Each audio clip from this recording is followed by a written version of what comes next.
to be the master. Aha! How are you? Master. Rob? No, I wouldn't say that. But yeah, Rob. I'm Austin. Nice to meet you. Nice to meet you too. I got a presentation on there. Perfect. And I have your number somewhere here this afternoon, I think. Isn't it? Yes, sir. Rob, I'm just going to plug this into the combo jack here. 14. So that's me. All right.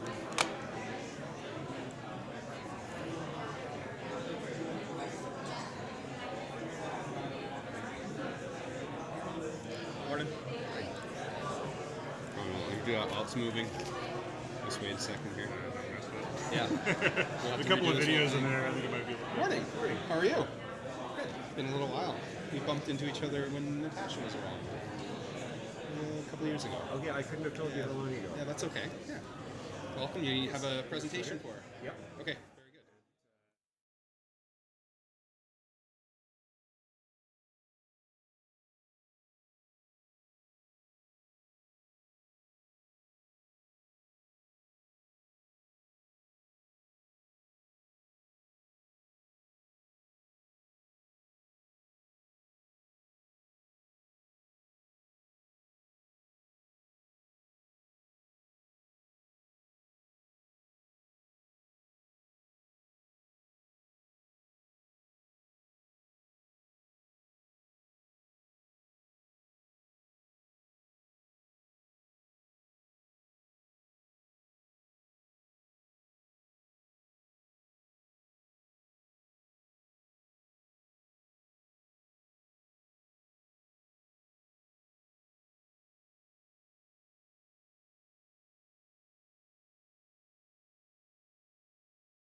Good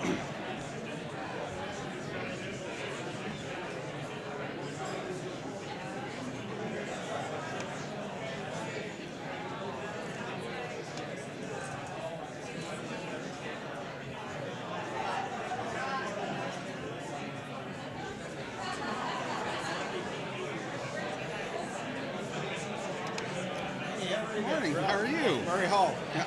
I heard you didn't think you had your graphic up. So Yeah, I didn't see it on the website this I had morning. an older one. I've just updated it with what Tzitziki sent me this morning. Oh, okay. We have like a running. Oh, but there is a link now as under sponsors? I don't 'Cause it know. wasn't I there this can't do it morning. here. I will do it as soon as we leave here. But Okay, we cool. have you in our running. So during lunch break and stuff, It's running up It's there? going to be running up there, and then online when people aren't able to put their presentations online, Okay. it's going to be running up there too. So it'll be flipping through every 10 seconds a different sponsor. So you're going to be up there as well. Okay. So right outside the door, I brought an electrofishing boat with a eDNA sampler for doing lake sampling. Okay. Because Rob thought that would be interesting. So if anybody's interested, it's just sitting out there. Perfect. Okay.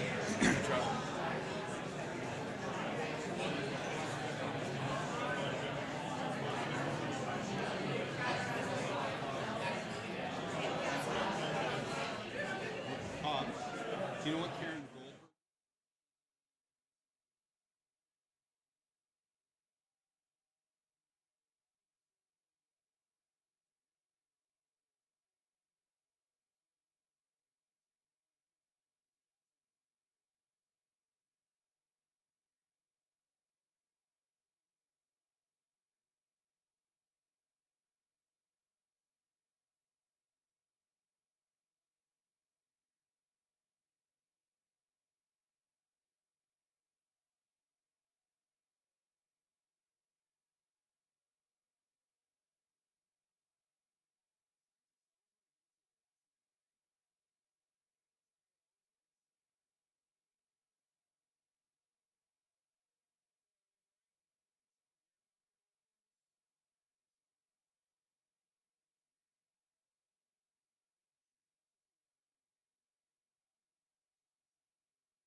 Excuse me. Good morning, everyone, and welcome to the Pisces Workshop. Thank you.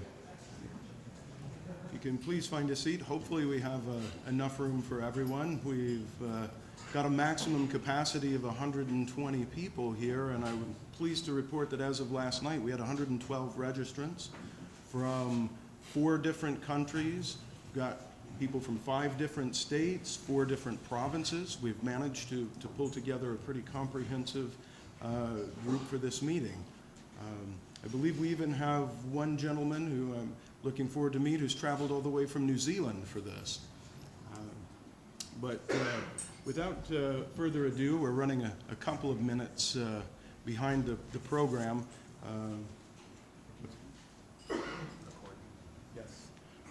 There are a couple of housekeeping details that I wanted to mention because a lot of students were hoping to be present for this and a lot of government employees who couldn't get travel clearance to come. We are filming the workshop and putting it up on a YouTube channel. If any of the speakers haven't responded that they can't or don't want their presentation filmed, please let us know. We don't have to put you up, but I know that the community would be very appreciative of being able to see your presentation if you're amenable to that. Also tonight for our poster session, at 5 o'clock when the meeting adjourns here, we'll be moving to the Summerly Science Complex on campus for our poster session and reception. For those who come to the poster session and reception, you'll get a complimentary drink ticket upon arrival. There's also a cash bar and lots of food. So a good networking opportunity. I know a few of you can't stay, but I hope most of you will be able to attend our poster session as well. And then, of course, the training session tomorrow, for those of you who are interested in that, will be back here at the Arboretum starting at 9 o'clock. I believe we have nearly all of the presentations uploaded. And without further ado, I would like to introduce my colleague, Dr. John Fryxell, who's the Executive Director of the Biodiversity Institute of Ontario, to say a few opening remarks.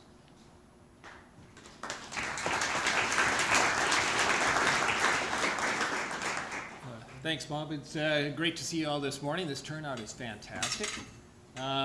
I mean, you've all been to meetings as I have, and it's pretty typical to roll out a stuffed shirt from the administration to welcome everybody. But in this particular case, this stuffed shirt is particularly excited to be here for a change because I come from the ecology side of the campus and recently joined the Biodiversity Institute of Ontario to help find ways to link some of the genomic advances that have been made with some of the ecological expertise on campus and some of the management applications that we've been working on for years. So this is a particularly timely meeting because what better way to link all of those forces than through eDNA? And clearly the participation here echoes that sentiment. I think you guys are all on the cusp of a real revolution, and it would be great to see this meeting hit a high note in advancing that case. I don't want to delay things. There's lots of exciting talks to be done today, but I do want to thank you all for coming, and I hope I get a chance to talk to many of you over the course of the day and tonight.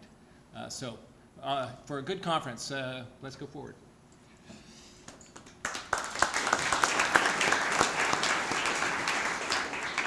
Thank you, John.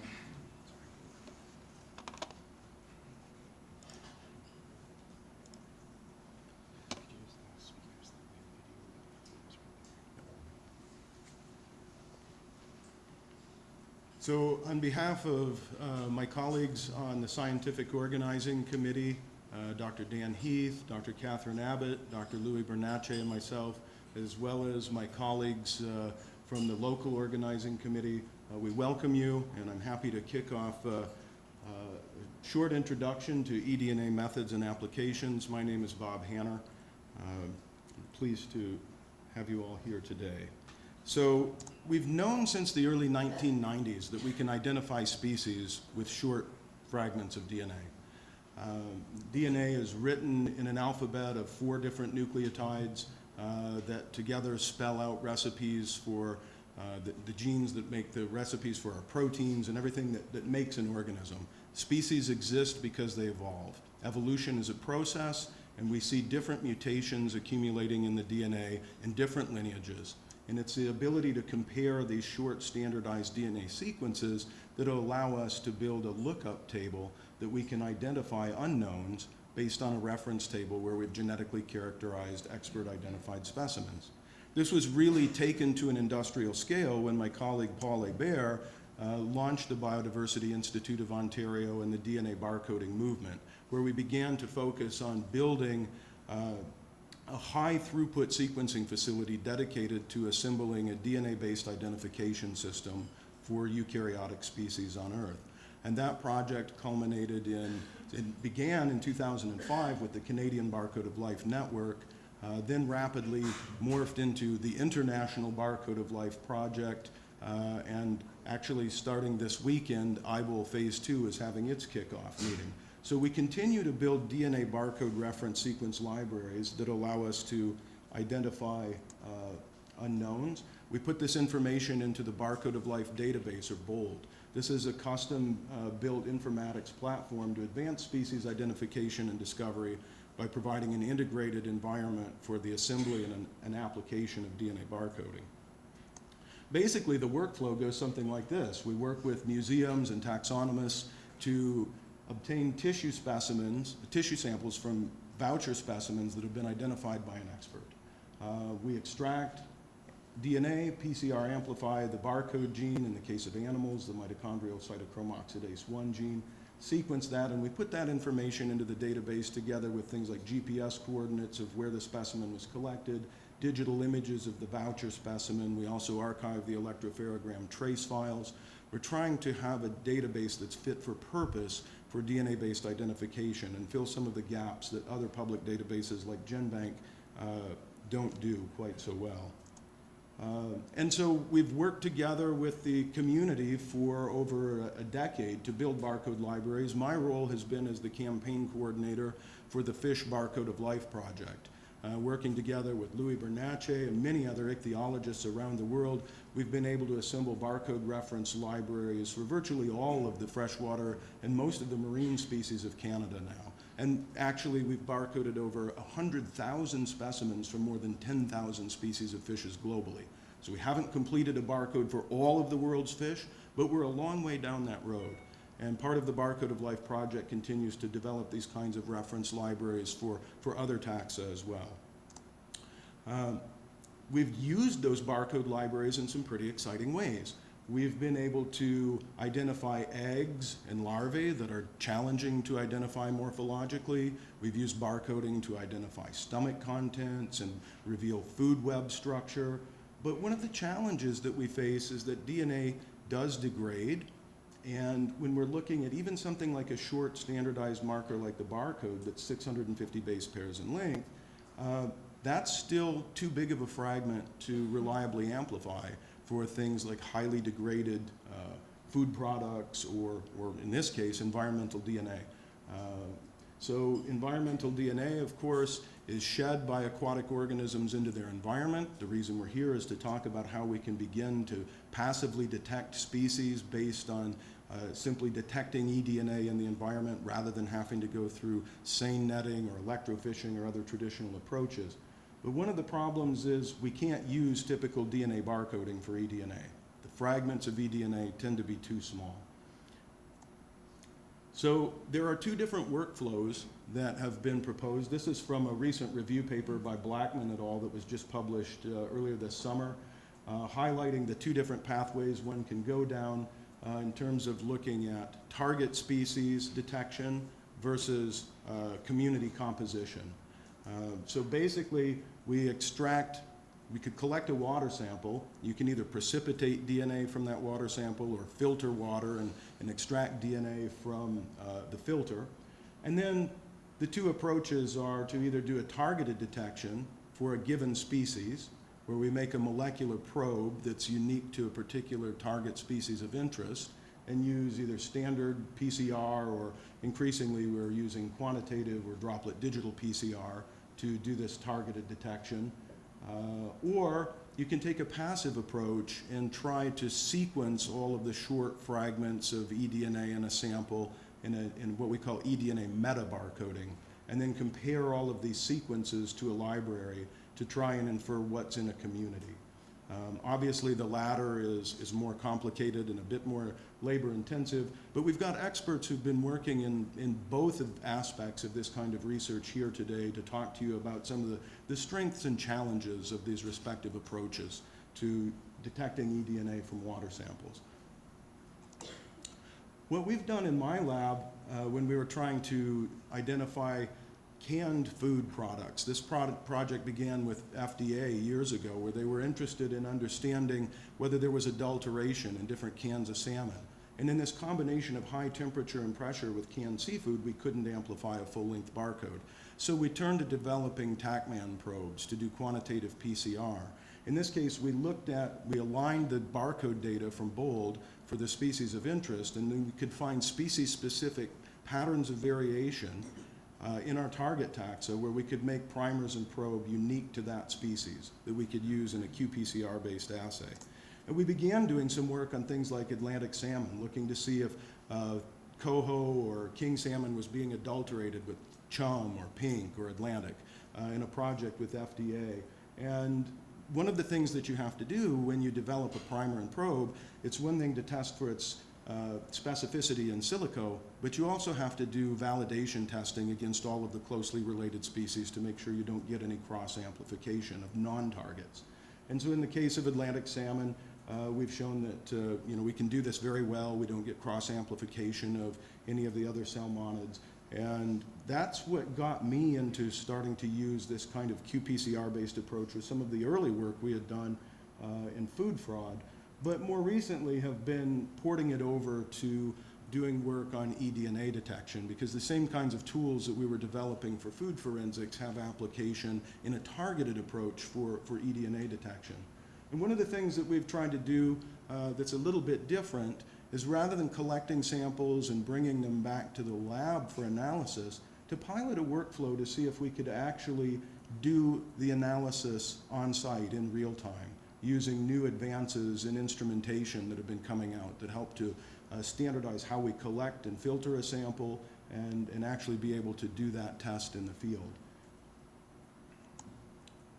So I'm going to go through quickly just one of the pilot projects that we worked on with Detour Gold, where at Carroll Creek they had to reroute a stream around the gold mine. So this was an engineered piece of water course that was meant to be restored riffle habitat for brook trout spawning. It's a valued ecosystem component species for folks near the mine. Our hypothesis was that eDNA detection should be as sensitive or more sensitive than double pass electrofishing. And we were looking at this rehabilitated section of cold water stream to see if we could pair this up with double pass electrofishing and determine the efficacy of the method. In this case, we had block nets at the top end and bottom end of the stream. We were sampling about every 100 meters over more than a kilometer stretch of Carroll Creek.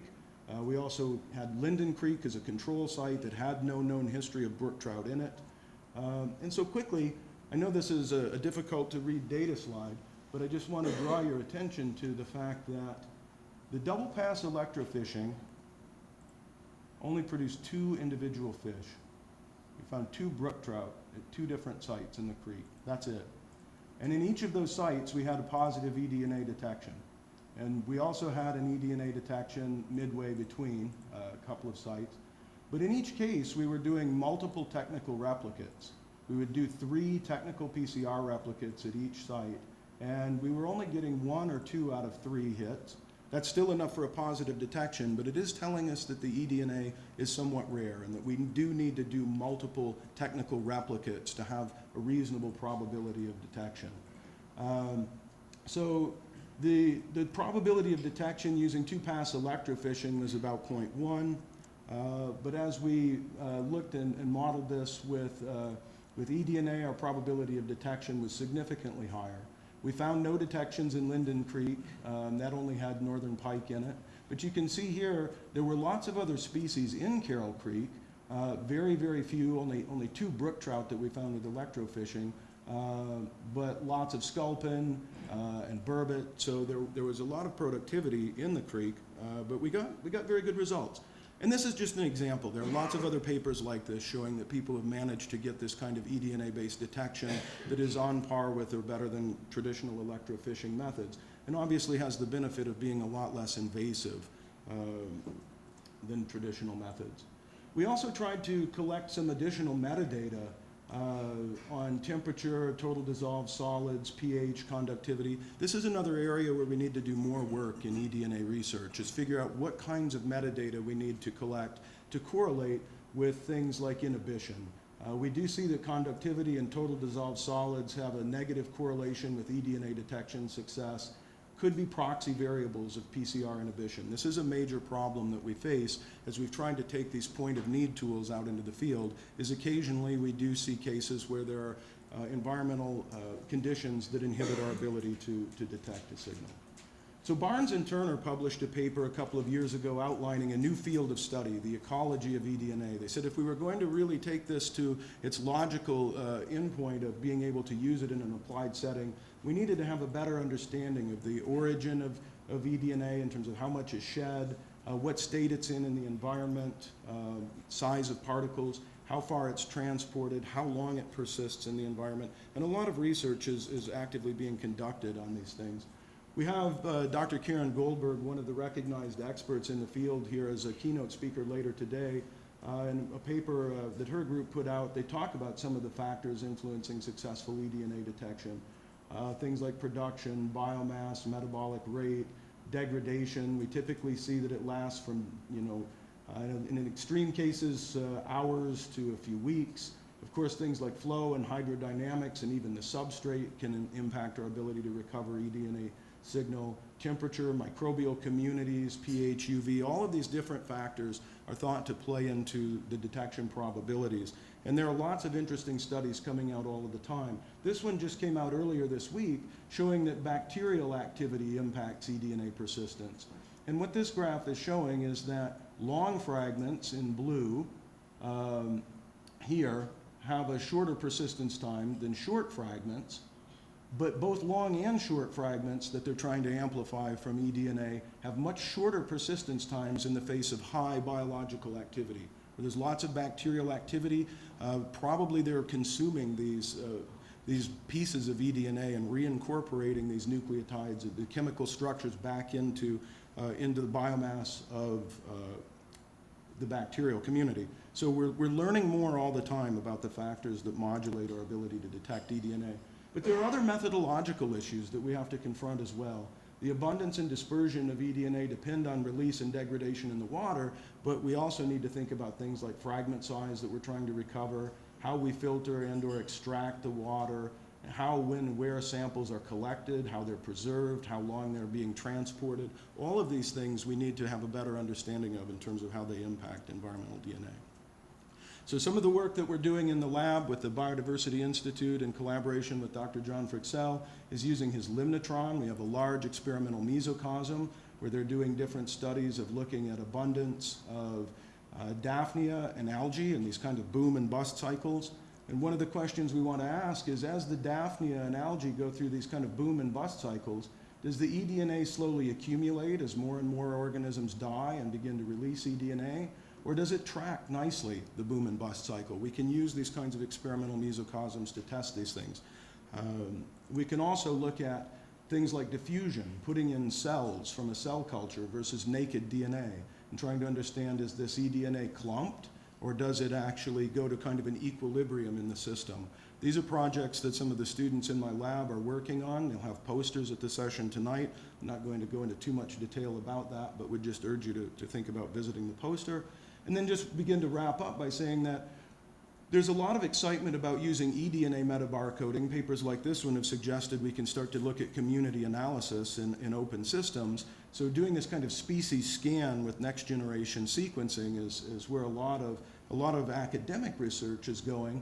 But this recent paper that just came out a week or so ago from Gunther et al. On metabarcoding of marine environmental DNA used mock communities together with what they were looking at in the North Sea. They were unable to find any indication of number of operational taxonomic units or sequences as correlated with the amount of DNA.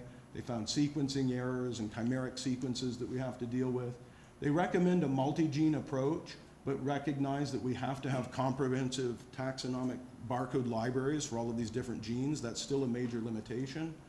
And they said it was unclear if the results were a snapshot of contemporary species composition from the sampling site or represent a much wider spatial and temporal integration of DNA, particularly because the tidal current can lead to extensive drift and intense mixture of this free eDNA and resuspension of sedimentary eDNA. So they're calling for more detailed studies. I think that we have quite a ways to go to fully appreciate the boundaries of this. We've done a bit of work like this in my lab where we've looked at eDNA metabarcoding from the rainbow reef tank in the Ripley's Aquarium, where we have a known composition of species, testing different markers. Again, this is a poster that will be presented. If you have more interest in it, please talk to Kevin Morey and some of the students from my lab. But I just want to summarize by saying that there are some challenges with high throughput sequencing that we have to overcome. You have to dereplicate and quality filter your data, and these tend to be instrument-specific challenges. Some of the more universal problems of cleaning up chimeras and denoising and then matching to OTUs, this can be study-specific. These are all kind of disconnected resources at present. There's a plethora of small subroutines that require substantial bioinformatic knowledge to do this kind of eDNA metabarcoding. And most of the pipelines have been designed around microbial research, so we're only now beginning to see more widespread application to eukaryotes. So I just want to summarize by saying that we have these two different approaches. an active or targeted approach using qPCR, or a passive kind of community-wide approach with metabarcoding. The standards and best practices are starting to emerge, but significant heterogeneity in methods remain. Metadata is inconsistently reported. Students from my fourth year biodiversity capstone course have done a literature survey of looking at the variability of metadata reporting in eDNA. That's another poster that I would encourage you to take a look at this evening. We have a lot of unanswered questions concerning the ecology of eDNA. And of course, the reason for this workshop is that I feel a community of practice is needed here in Canada to advance our interests in this research. Thank you.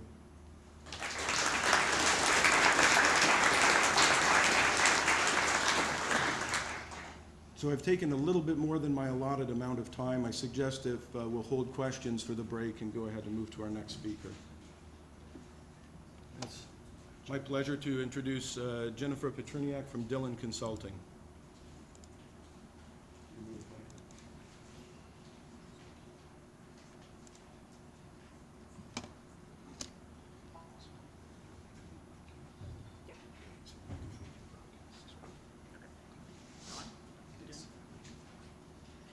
All right, thanks, Bob, and thank you everyone for joining us here today. I'm really excited to be speaking at the beginning of this workshop. We've got a couple things we say at Dillon constantly. It's, what if we could do something different? How else could we do it differently? So what I'm here to speak about is really about that applied part of this, integrating environmental DNA into applied ecology and how we can bridge that gap between academia and industry. So there are really kind of few things that some debate about. Technology is forever changing how we work, how we live, how we process information. Species are disappearing at an alarming rate, and humans are having a measurable impact on the world we live in. People are fascinated with this. Images like this are circling the globe in art galleries and museums and sidewalk installations to visualize this impact. Based on this, so what is the role of academia, what is the role of government and industry to shape how we're making those decisions that are moving us forward? How can we apply scientific advances that are made inside the walls of academia to real-world questions asked or mandated by our government? So the role of government, it's elected by the people, and what we get is based on who we elect. And governments have a limited amount of time to push their agenda. More than ever, the public's demanding we protect the natural environment. This presents a bit of a challenge in balancing getting the materials that we need to use the phones in this room, the computers in this room, to drive the cars that got us here. This is sustaining our standard of living and protecting species and their habitat. And the thing is, with the increasing connectivity with Twitter and LinkedIn and blogs, one voice can be louder than ever before. So what does this mean? This leads to huge shifts in environmental legislation. We get one government coming in, they push out the legislation the last government put in place, and we start the cycle all over again. They're trying to meet the needs and the expectations of as many people that voted for them. But the government's not pizza, it can't make everybody happy. And what we're left with is municipal, provincial, bunch of governments that are trying to reinvent and trying to keep up with the pace of what's needed. The role of academia. Bob just gave a great talk kind of overviewing what's been done for environmental DNA, what still needs to be done to improve the collection of the information, to understand it better. Academia has a solid role in forming the policies that the governments put in place that industries must then follow in order to develop or extract any materials. Take, for example, the Ontario Endangered Species Act. So species are listed as threatened or endangered based on a collection of scientific papers. Experts are interviewed, other surveys might be done, and that information is distilled into a few that are appointed to CSIRO. And that committee is independent from the government. They get to say whether a species should be listed as threatened or endangered outside of economics. And what suggestions CSIRO puts forward, that then becomes a regulation. That then becomes a species and the habitat that we are protecting. no projects really happen anymore without biologists. It's a team of professionals that are looking at how are we getting oil from one side of the country to the other? How are we fixing and maintaining and building new roads, new bridges? How are we building subdivisions for the houses that we live in or planning urban parks? It's a pretty good time to be a biologist. Students in the room, there are jobs, especially in Ontario, where we've got some very strong environmental legislation. So what exactly is the role of an applied ecologist? When I left grad school, no idea what a consultant did. And to some, it can be a bit of a dirty word. But I generally sum up what I do at Dillon with some of my colleagues that are here is we help people develop things in an environmentally responsible way.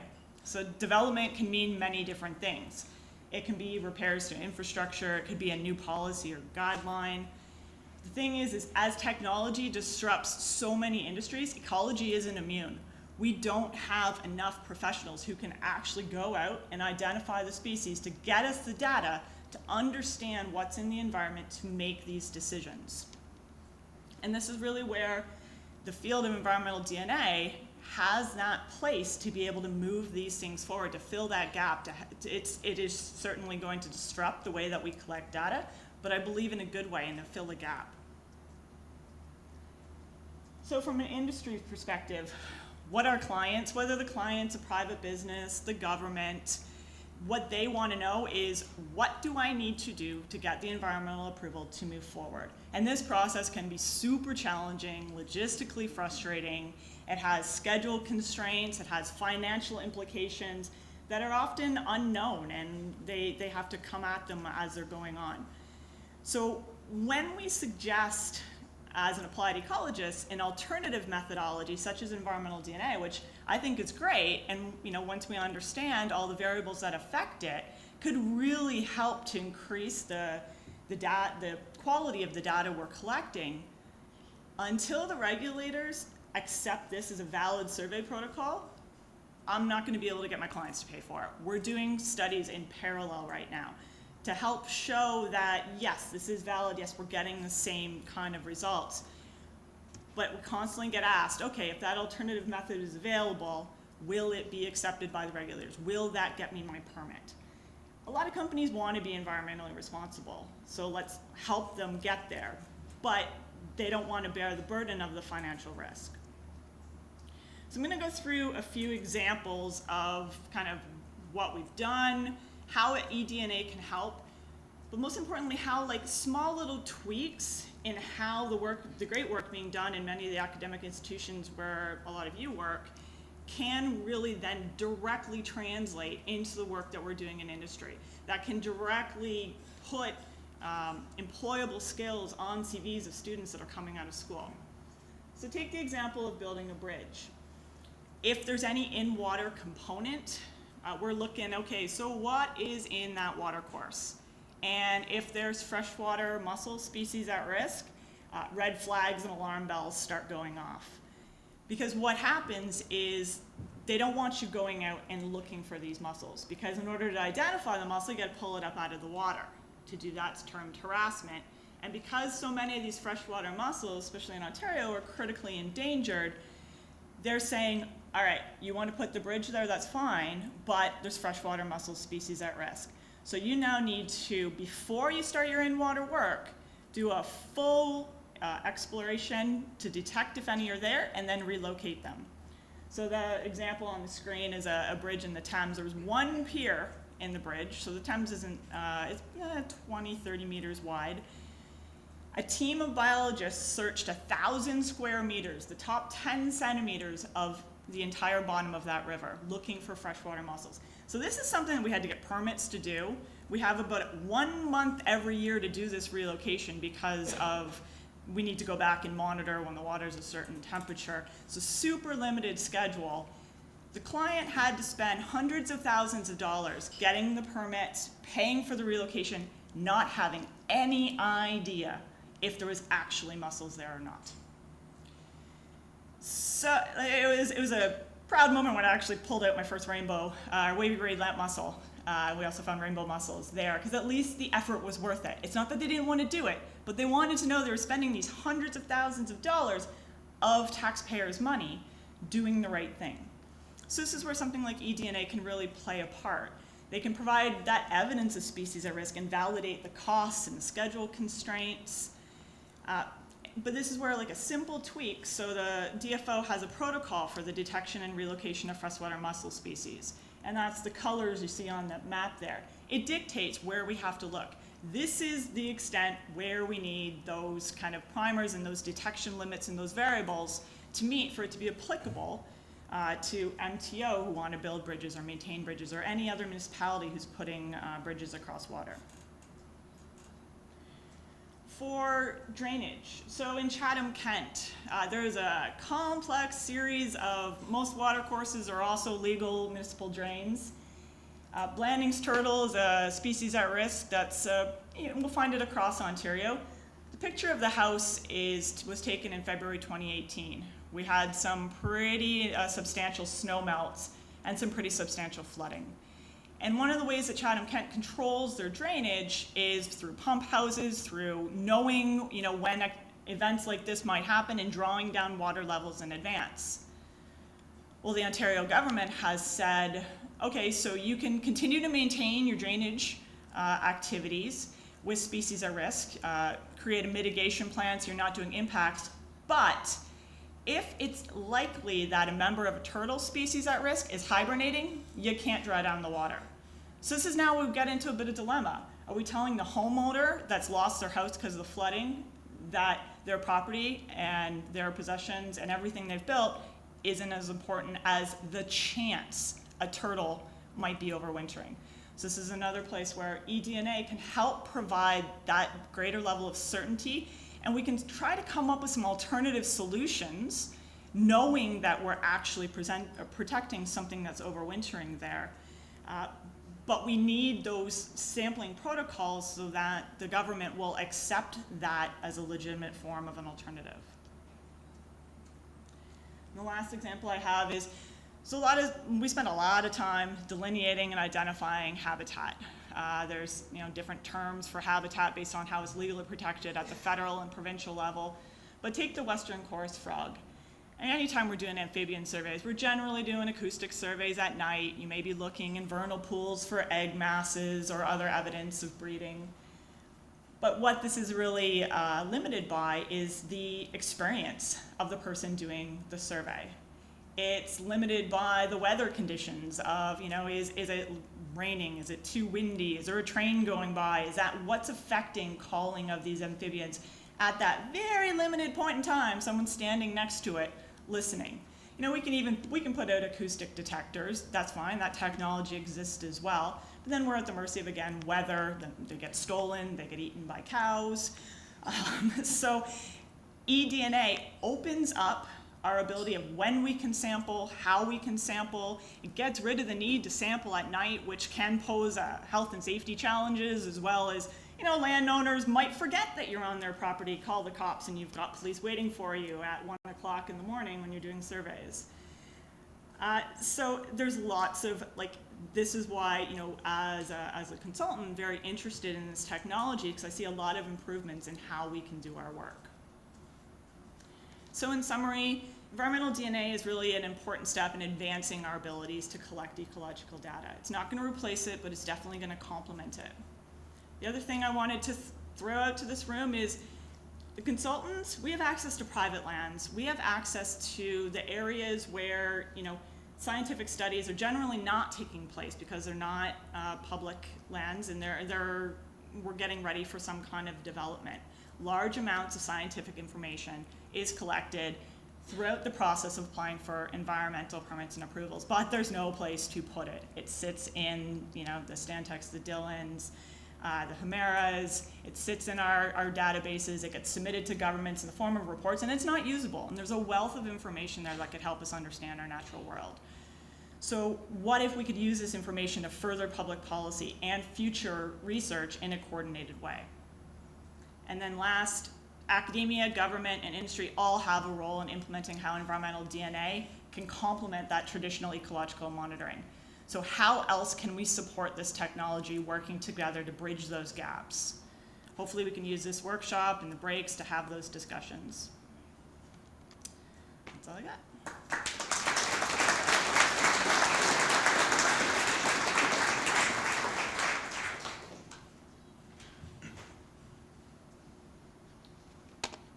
So next we have Dr. Steve Crookes, who will talk about triple source detection of Jefferson salamander.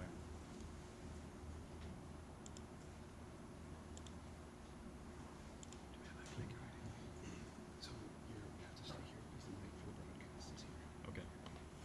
It's not. Oh, there it is. Do you need a pointer? That's okay. So there's a clicker here, and there's a pointer here. Slides on too. Well, good morning, everybody. I'm going to segue a little bit into talking about different repositories or sources of environmental DNA which we may be able to use to detect a highly imperiled species in Ontario, the Jefferson salamander. So just an introduction to Ontario salamanders. Depending on how you define a species, there are about 11 such species of chordata in Ontario. What I'm going to talk about today is the Jefferson salamander belongs to the Ambystoma, which are the mole salamanders, so named because they tend to overwinter in burrows, like moles, obviously. And these things are prone to have be involved in species complexes because salamanders are quite famously good subjects for the evolution of reproductive systems. Just to give an example of what a cryptic species complex may look like. Here's an example of two morpho species, phonetically defined as being a blue morph and a black morph. We may decide that they are species A and B, but if we were to look a little bit more in depth at their genetics, we may find that they are highly divergent, so we may have to reclassify them as three different species. But what if all these species look almost identical and they have a lot of overlapping phenotypic variation? And that is the kind of complex to which the Jefferson salamander belongs. So it belongs to the Jeffersonianum laterali species complex, which includes the blue spotted salamander, Ambystoma laterali, and various forms of unisexual polyploids. Just to give a brief background onto the conservation status of the Jefferson salamander, as of 2010, it was reassigned by the Committee for the Status of Endangered Wildlife in Canada as being endangered, and is a Schedule 1 protected species according to the Federal Species at Risk Act. In terms of its local distribution, it's found in ephemeral forest wetlands in the Niagara Escarpment area, which represents the most northerly extent of its range in Canada or in North America. And it's threatened by all the usual suspects, development of the forest ecosystem in and around the Golden Horseshoe of the Greater Toronto area.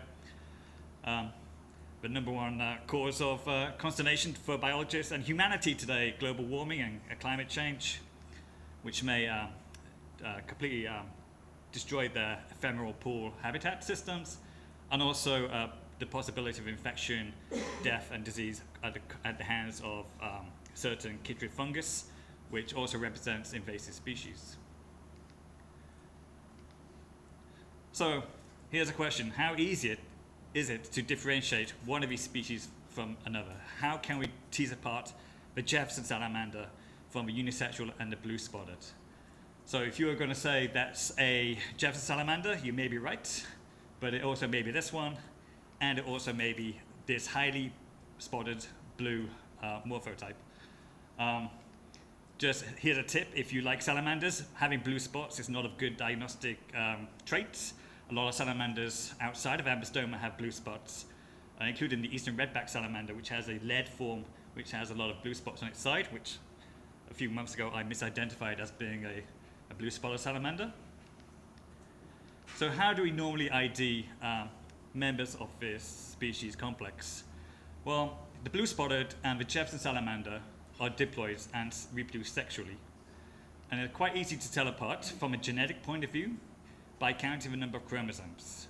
So the polyploids have more than the normal complement of chromosomes as found in the sexually reproducing parental species, which are the blue spotted and the Jefferson salamander. But then how do we tell apart the blue spotted from the Jefferson salamander, and how do we tell apart the different polyploids? Then we have to use nuclear genetic variation, for example, microsatellites. And all this is quite potentially distressing to these populations containing endangered species, because it involves physical sampling for genetic identification purposes, which may be harmful and stressful to the organisms involved. We may be risking the transfection of chytrid fungus from individual to individual if we're handling a lot of individuals, and there's some human error associated with proper handling of these species at risk. And generally speaking, where these species are found in symmetry, that means they're living together in the same vernal habitat, the Jefferson salamander tends to make up less than 10% of the total number of individuals present. Most of the individuals tend to be the unisexuals of various polyploid types. So you have to physically sample a lot of individuals before you can be confident that you don't have a Jefferson present. And this is a slow process. You're taking a tissue sample, you're preserving it in ethanol, you're transporting it back to the laboratory, you're extracting DNA from the tissue, you're genotyping at multiple nuclear loci. So obviously we're all here today to discuss environmental DNA. So environmental DNA is a potential solution, quite appropriate for amphibians, where the very first microbial study published in 2008 was centered upon the bullfrog, I believe, in Alpine mountain in central France. eDNA obviously is found in water, which is by far the most common way of assessing eDNA. But for amphibians, we also know they lay a lot of egg mass. They lay a lot of eggs in the early part of the spawning season, mating season, which may be a source of environmental DNA, as well as when the nuclei start to degrade, die, don't hatch, the DNA may leach into the surrounding egg matrix. And through the daily activity of the individuals in the ponds, they are defecating, they are shedding eDNA, which may be in fine particulate matter, which may settle on the bottom of the pools, which eventually will be found in the topsoil once the ephemeral pools have dried up by the end of the season. So eDNA allows us, as has been iterated already today, to use a non-invasive tool and to expand the window opportunity to sample for the endangered salamanders. So beyond the range at which the egg is laid, the larvae hatch, the larvae mature into adults and leave. So we can target outside of the breeding season. So our aim is to assess the relative success of extracting DNA from each of these three sources. But first of all, we need to answer the question, can we actually use eDNA to discriminate the Jefferson from the other two complex species? And the second question is, can we actually detect Jefferson DNA from these three potential sources? And can we deduce which is the most effective source from which we can extract Jefferson DNA, and to be confident that we have the most effective and efficient means to detect this highly imperiled species?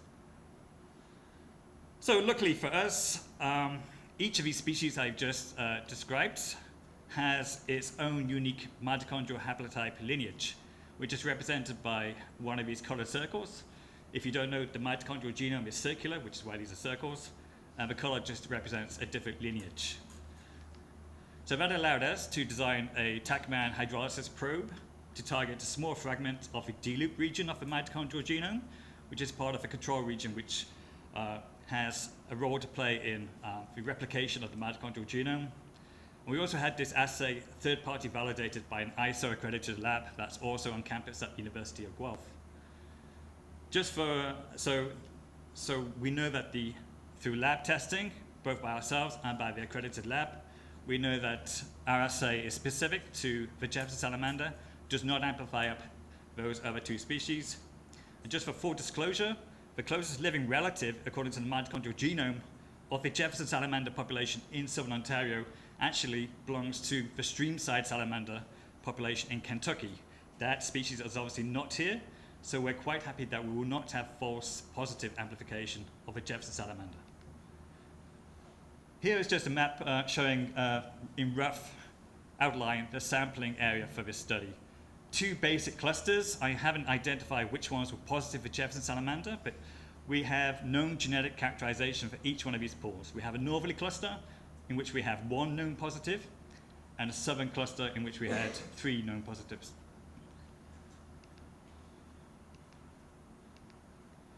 So I'll just run through the water extraction method. So initially we went on site during early April, which is around about the time the salamanders had laid their eggs and they were hatched. I performed on-site water extraction and filtration using a nitrocellulose filter with 1 micrometer pore size, and we used the Andy portable filtration machine as manufactured by Smith Fruit. We also performed on-site eDNA extraction so that any risk of attenuation of the DNA from transportation back to a lab was effectively negated, and reducing cross-contamination between sites. And then we transported, for the purposes of this study, the DNA back to a dedicated qPCR lab where we performed quantitative PCR. Just to go over the other two methods of sampling, the egg mass sampling, by the time we got to some of the pools, only 5 pools had egg mass left. So we took 2 5-milliliter samples from various bits of egg mass in the pools, which were accessible to us. We didn't go in the pools to prevent cross-contamination of fungal spores. We took those samples back to the lab, we extracted using DNeasy extraction, and we performed qPCR. For each qPCR, we performed a triplicate qPCR reaction for each biological sample. In terms of a dried topsoil, we went back to the pools at the end of the summer in September. 8 of the pools had now dried up. We took 2 random core samples and extracted DNA from each one of those using the power soil extraction kit, and again performed triplicate qPCR reaction. So instead of bamboozling you with tables and graphs, I'm just going to represent the results pictorially. So what we have here in each of these columns is a set of 2 circles, which represents each one of the pools in the map I showed you previously. And each one of the thirds of each circle represents a single qPCR reaction. If that is positive, it's a light colored gray. If it's negative, it is a dark color. You can quite clearly see that water is by far the most effective way to assess for environmental DNA, followed by egg mass, in which we had 75% detection of the positive pores, and topsoil, in which we had 50%. And oops. Yeah. So just to emphasize, which further, the top 4 populations were the known positive pools in which we had genetic characterization of Jefferson salamander. So with water we had 100% consonance, with egg mass 75% consonance, and with post-dried topsoil just 50%. And the number of tactical replicates reduced in each of those in those categories. So we did actually do some stats. So we did a binary logistic regression, and it's no surprise that the water is by far the most effective predictor of eDNA probability success. It's roughly 3-fold greater using water than egg mass and topsoil put together. So what conclusions can we draw from this? That water, as we long suspected, is by far the best way of extracting eDNA from aquatic organisms at the very least. It's better than the egg mass and topsoil because you can concentrate the eDNA on the filter. The live animals are still constantly shedding, and at the early stage of their development, they may have elevated physiological shedding rates. The sedimentary eDNA, we know that it does degrade, and depending on the surrounding metadata subject to the DNA molecules, DNA degrades at various rates. But we did find that the DNA did persist in some pools. How long it persists, we don't really know. But is it environmental DNA or is it ancient DNA? Did it belong to an extant DNA population that had just matured in that pool and left? Or is it a remnant of an extirpated population that has 3 or 4 generations being long gone? These are questions that need answering. Further, egg mass is easy to collect. Although it's quite highly seasonal, there's a short window to collect it, but these multiple sources could provide corroboration. If regulators want more than one source of eDNA, we've shown in the Jefferson salamander at least that we can provide that. And of course this is applicable to a myriad number of amphibians and other aquatic taxa. And sadly, it could also be applied to the Jefferson-dependent unisexual, which as of 2006 is now considered endangered as well. And with that, I'd just like to acknowledge our funding, the conservation personnel that have provided excellent records and on-site field help, Professor Jim Bogart, a salamander genius, and a company in the UK that kindly provided some DNA extraction materials gratis. And I'd be happy to take questions if there's time, or if not, I have a poster tonight. Feel free to talk to me about this or my poster. Thank you.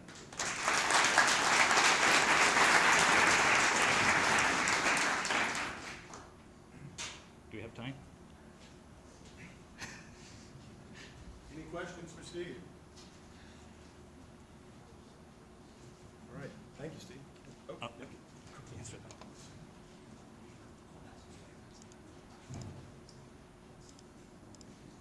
So our next speaker is Dr. Tzitziki Loeza-Quintana, who's also at the University of Guelph, and will talk to us about using eDNA in a Canadian national park.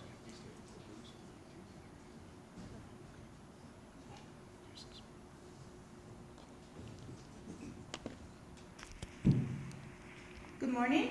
I'm very happy to share with you today this amazing project.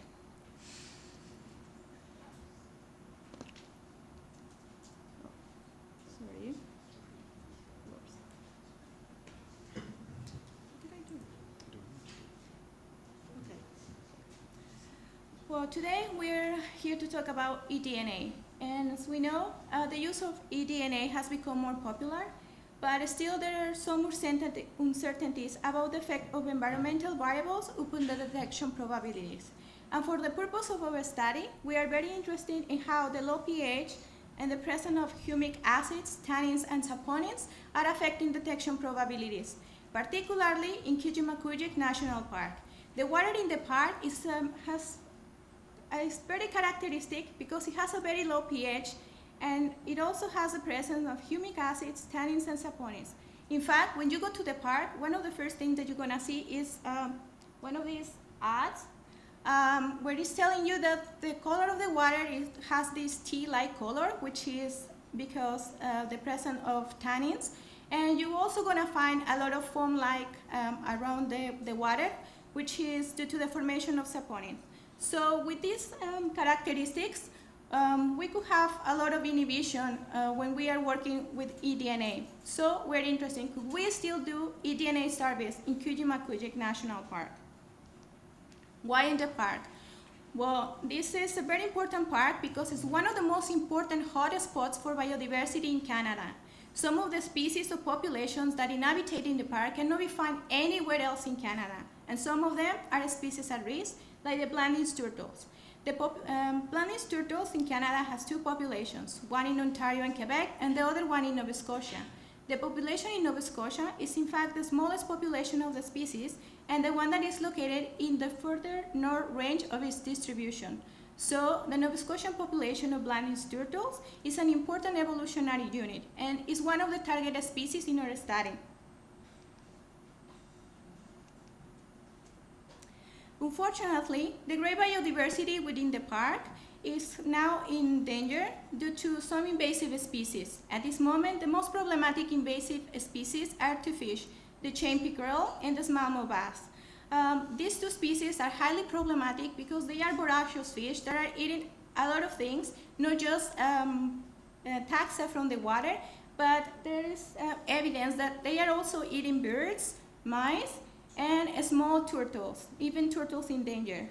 So with this problem, Parks Canada wants to find a solution on how to prevent the further migration and the further invasion of these two species within the park. So they have suggested to construct a fish barrier, like here in the picture. This is a temporary barrier, but Parks Canada wants to build a full-time fish barrier to prevent the further migration of the smallmouth bass and the chain pickerel upstream into the park. So for this project, environmental DNA surveys are key to detect the early invasion and to follow the invasion front of these two problematic invasive species. So the objectives of our project was first to demonstrate the power of eDNA to detect species at very low densities. As we know, Blanding's turtle, the population is very small, so we're going to find the eDNA in very low densities. And if we are following the invasion front of these two invasive species, we want to detect them in the very early stage of the invasion at very low densities. So we want to determine the presence or absence of the two invasive species upstream of the proposed fish barrier within the park. And we also want to test the ability to detect eDNA despite the low pH and other potential inhibitors in the water in this aquatic system.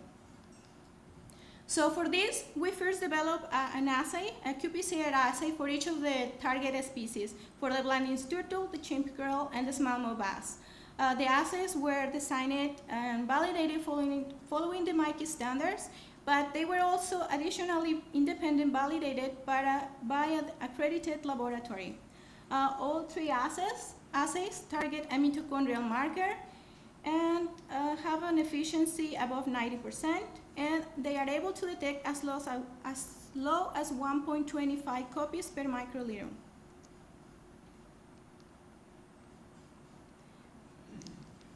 So we sampled 10 sites in the summer of 2018. The sampling sites and the targeted species in each of the sample sites were designated by Parks Canada according with their needs. So this is a list of the sampling sites, and I just want to mention that for Blanding's turtle and champickerel, they were targeted in 5 sites, and the smallmouth bass was a target in 8 sites. This is a map of the locations. The dark green is the area of the park of Kiji.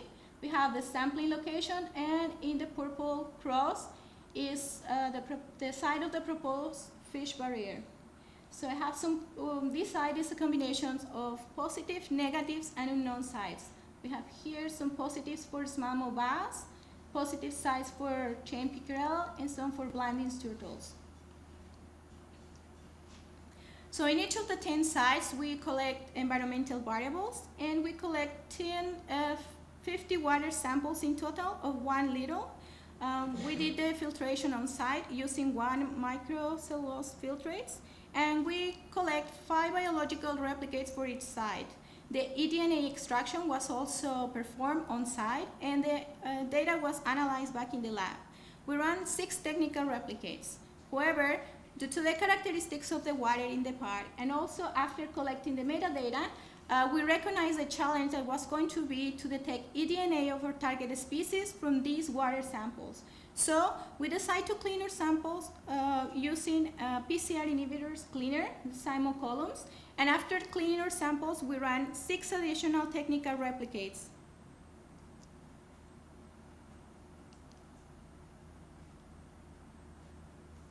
So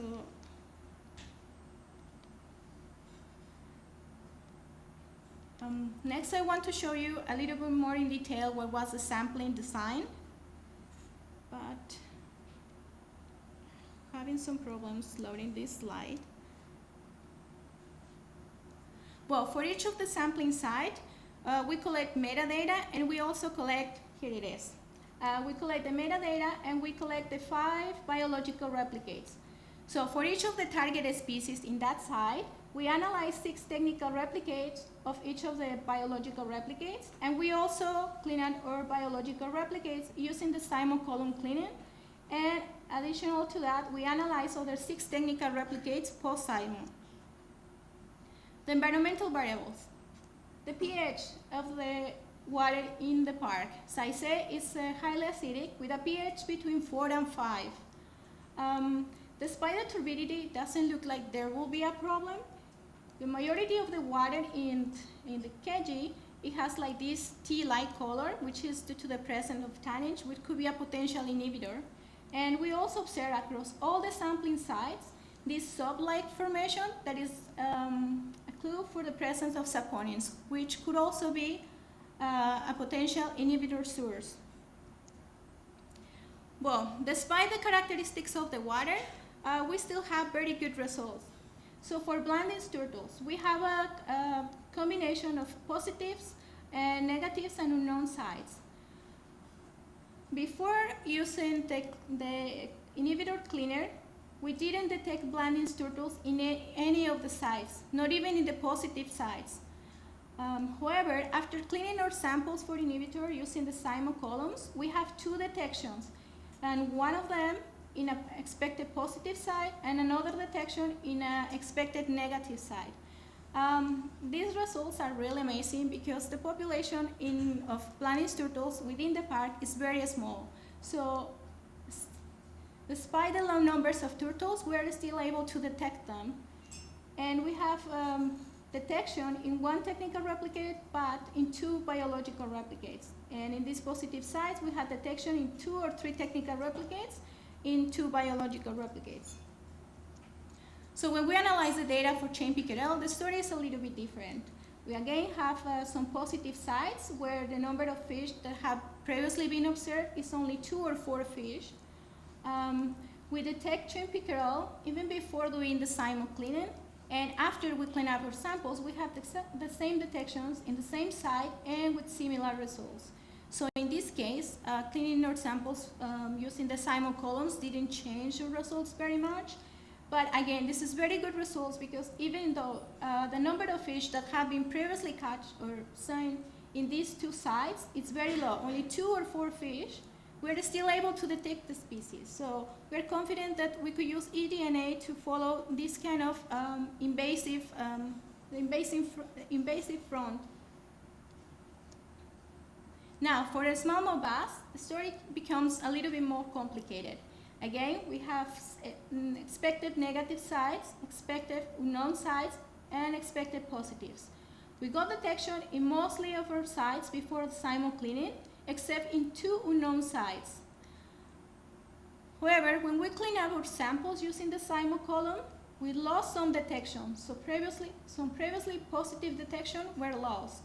We still have detection in 2 of the positive sites, and in 1 of the sites that was expected to be negative. So this kind of detection in negative sites, of course, is very bad for the status of the conservation in the park.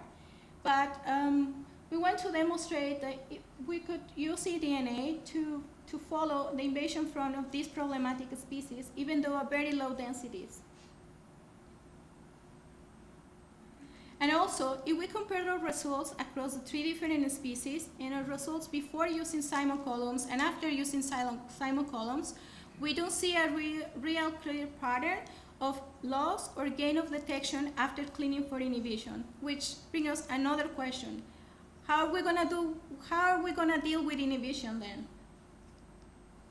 And that is one of our first conclusions. We see that inhibition is a clear problem when we are working with eDNA. And still, further research is necessary to understand the gain or loss of eDNA detection when we are using some commercial cleanup products. Another very important conclusion is that despite the low pH and inhibitors in the water in Tzitziki National Park, eDNA is still a successful tool to detect species at very low densities. And our study supports the advantage of eDNA for the early detection and management of invasive species.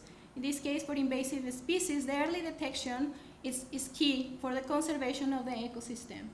And finally, we have validated the use of eDNA to detect species at very low density, like in Blanding's turtles. And from this point, I also want to mention another study that we did during the winter, following a little bit the problem that Jennifer was mentioning this morning. How do we detect Blanding's turtles over the winter? Well, eDNA is the solution. During the winter, we were sampling some sites in central Ontario. We were digging the ice, collecting water under the ice at minus 30 degrees.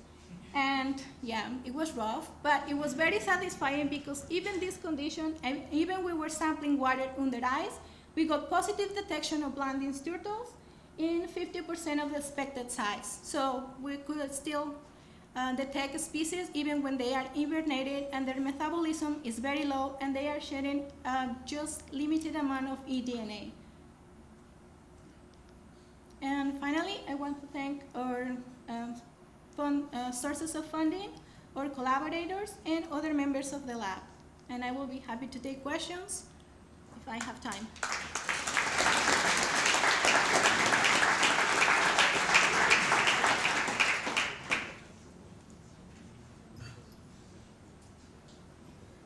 Thank you, Tzitziki. Any questions? We can take one quickly if you have one. Yes. Yes.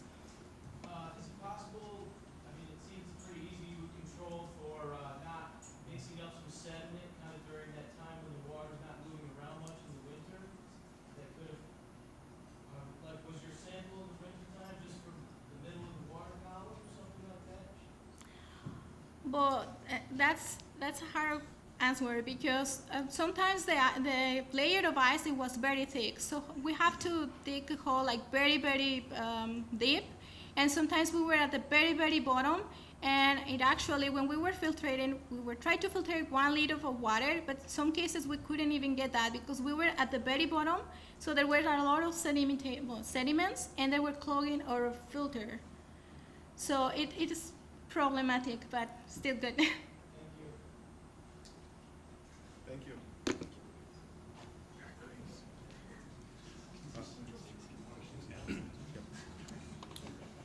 Our next speaker is Jay Kashabek from AECOM. He'll talk to us about Redside Dace. Does that have a pointer on it? It does. If you get any questions, can you just repeat in the microphone for YouTube? Oh, sure. Yep. And then the YouTube mic is right there. Gotcha. Okay, switch slides back and forth or side to side here. Yep. And then, yep, that's it. Okay, perfect.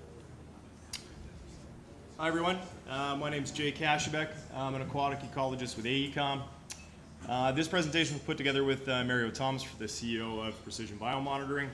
Now, our presentation focuses on the use of eDNA as an overall benefit measure under an Endangered Species Act, specifically targeting Redside Dace in Irvine Creek. So Irvine Creek is a tributary of the Grand River, located just north of the town of Fergus. You can see travels in a south-southeasterly direction before its confluence of the Grand down near Elora. The purple outline is the watershed, and what you see in the red outline within the watershed is what was reported by the Ministry of Natural Resources as occupied reach for Redside Dace and otherwise protected habitat. So our project, located right in about the heart of the occupied reach, was a dilapidated iron bridge set for reconstruction in the township of Center Wellington. Our proponent and client in this case. And anytime that your project impacts, for those who aren't consultants, anytime your project impacts greater than 100 meters squared within the bankful area and/or up to 300 meters squared combined bankful and riparian area, your project is then subsequent or requires a permit under the Endangered Species Act. Just another view of Irvine Creek, shows the satellite imagery. This is through the occupied reach. Now you can see heavy agricultural influence. The land has largely been stripped for farming, offers very little riparian buffers, therefore resulting in water quality issues, excessive runoff, a lot of turbidity that comes down there. So just another view. So as part of an Endangered Species Act, the proponent is also required to offer what's called overall benefit. So meaning that they must not only offset their impacts, but they must also provide some sort of improvement to the watercourse and/or species of concern. So during our initial consultation with the Ministry of Natural Resources and Forestry for this project, it was revealed that Redside Dace hadn't been seen in Irvine Creek since 2001 and was fastly or quickly approaching the end of their regulatory protection window. What this meant, and as consultants we were pretty excited about, the Ministry of Natural Resources wanted us to conduct presence-absence surveys for Redside Dace in Irvine Creek as part of the overall benefit measure. So previous surveys had been conducted on Irvine Creek over the last 17 years, including conventional and non-conventional methods, but nothing had yielded any recent results. So additionally, anytime that you're subject to actually sample for endangered species, there's typically gear restrictions in place, as some of the conventional methods may cause either undue stress and/or mortality on fish. So what we needed was a non-lethal, non-intrusive sampling method with high detection rates and that can detect species at low abundances. Not hard, right? So it also had to be not cost prohibitive because we had to be able to sell this to our client. This is where University of Guelph and Precision Biomonitoring came in. So they had the equipment and capabilities for eDNA analysis and were right in our backyard. So some of the considerations that we looked at when devising our sampling plan was eDNA transport distances. And we soon learned that, I know we've talked about it already, but eDNA inhibitors can largely reduce those transport distances and deteriorate eDNA. So to try to increase the confidence of our surveys, we took our initial design of three replicates per site, increased it to 6, and additionally added another liter of sample volume from 1 to 2 liters. Another thing that we tried to do was implement some kind of quality control. So we tried to do this in a couple different ways. One, we proposed and sampled a biased high reference site. So we actually went to a known reference reach and sampled immediately downstream of spawning Redside Dace. This was to make sure that the assay and the sampling methods worked. Okay? Another thing that we tried to do is incorporate conventional methods into our sampling. So we proposed at a select few sites to see if we could immediately capture Redside Dace in hand to verify our results, and proposed to sample 3 different seine netting sites of our eDNA sites. Another part of the overall benefit measure that was required was what was called restoration cataloging. This is where we took or documented existing habitat conditions at every one of our sites, including water quality analysis, or water quality measurements, I should say, and habitat observations, and documenting any potential for restoration. So this helped us identify through the supporting data if there was potentially any DNA inhibitors at the sites, and or if there was any restrictions to Redside Dace habitat. So what we landed on, and hopefully you can see it here, was 15 sites. So marked in yellow, so starting from 1 down to 15 right down about here. We chose these sites based on 3 criteria. So the 3 criteria being historically sampled sites. We obviously wanted, and because it's presence absence surveys, wanted to bias tie where it was known that Redside Dace were. So you can see within this red region, we've got a lot of sites through there. Additionally, 3 of our sampling sites as the quality control measure were within this reach. Second, we wanted areas with higher quality habitat. We didn't want to be sampling reaches that we didn't think Redside Dace was suitable habitat to begin with. And thirdly, sites that provided good spatial coverage. We wanted to ensure that we weren't going to miss any remnant populations of Redside Dace within Irvine Creek. So, consistent with our initial research, we wanted to sample at different times of year as well. So we proposed 2 sampling events, both the spring and fall, in which we just actually 3 weeks ago finished our first fall sampling. We've got the spring sampling set to go in 2019. And most of this has been covered and will be covered tomorrow, but just a quick little synopsis. With precision biomonitoring, we used the eDNA tools that we used was the Smith-Root Andy backpack water filtration system. Extracted the water or DNA on a 1 micron filter. Then used Biomeme's 2-minute prep kit to extract the DNA, and compared the replicates to Precision Biomonitoring's Redside Dace triple lock assay. So before we get into any results, I thought I should discuss implications a little bit. So what if we were to get a lot of positive results? It's kind of easy to infer that Redside Dace still occupies Irvine Creek, and therefore would imply that regulatory protection should be continued. But not really likely to happen, otherwise Redside Dace probably would have been captured in the last 17 years. So what if we came back with all negative results for all of our samples? Things get a little bit more complicated, suggesting that if we trusted the data, Redside Dace has been eradicated from Irvine Creek, and therefore regulatory protection could be removed.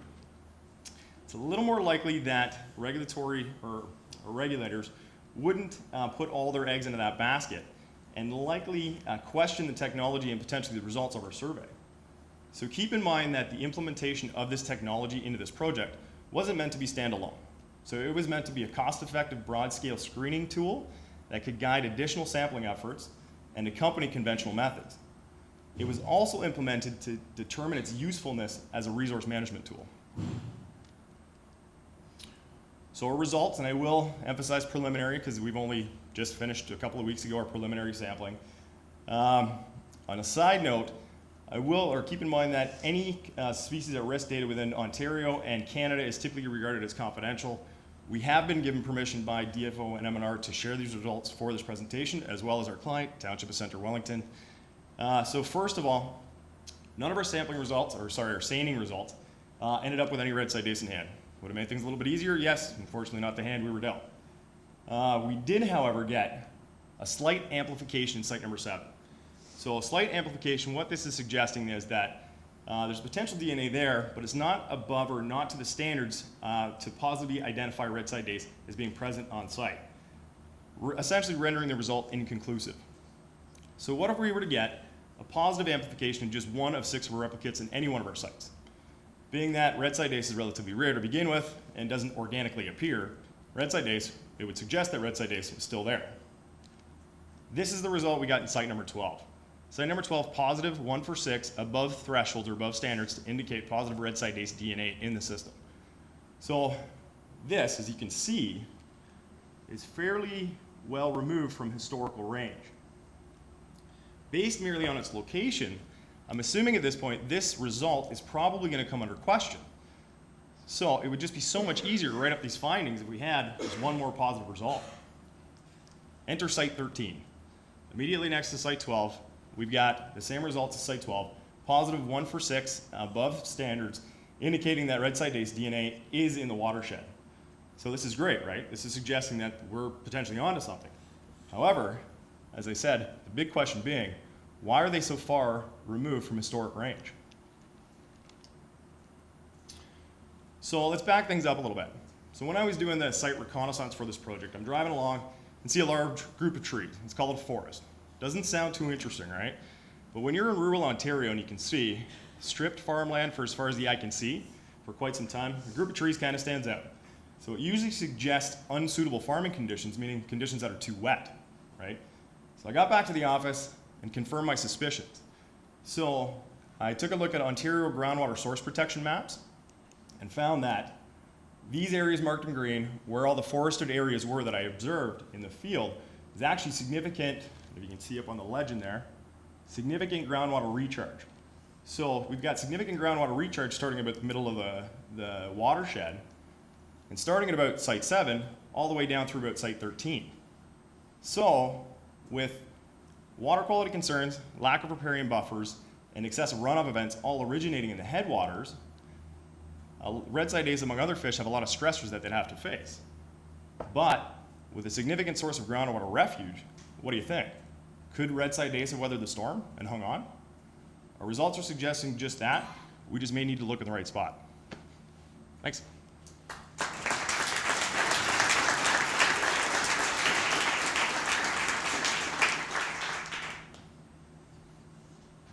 Any questions? Yes.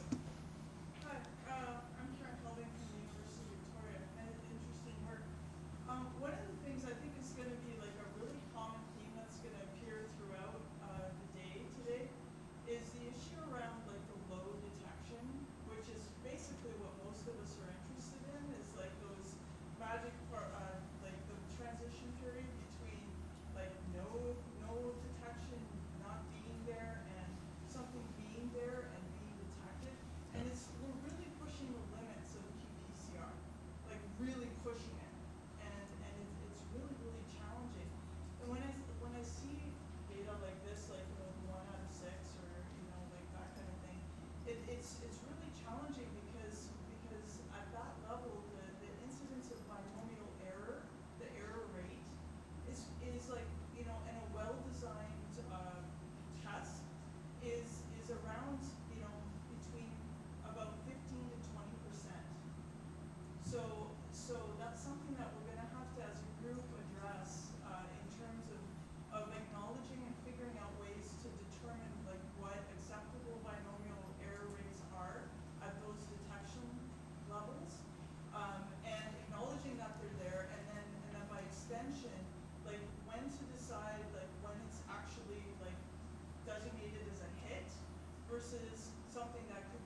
No, that's a great point. I mean, the alternative being, and if anybody's familiar with Redside Dace, they're extremely hard to capture to begin with. Not only are they rare, right? So the alternative being, if we were to run sane testing or sane nets through these areas, I mean, the exhaustive effort to begin with, but you might just miss that sample anyway. So the fact that we're getting a positive result in 1 of 6 replicates, like I said, can identify. And a little side note, DFO is actually in Irvine Creek right now doing these surveys in those areas. So we don't have any results yet, as they just kind of started, but we got to inform them to potentially go into these areas and then, like, through conventional methods, confirm that, which is going to help with the data later on. Or confidence of it, anyway. Thank you. Okay.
Bad and ugly.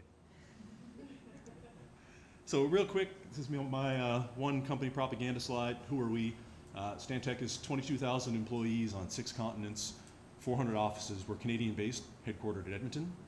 And on the marine side, where I spend a lot of my time, but I spend a lot of time dipping into freshwater as well, we have robust teams here within Canada, almost 60 staff, marine biologists, ecologists, oceanographers, toxicologists, data analysts, hydroacoustic marine mammal folks, modelers, the like. So we're a large, robust team, coast to coast to coast on the saltwater, where all the fun, challenging science happens, and lots of aquatic folks too that play in vernal pools and other things too. So,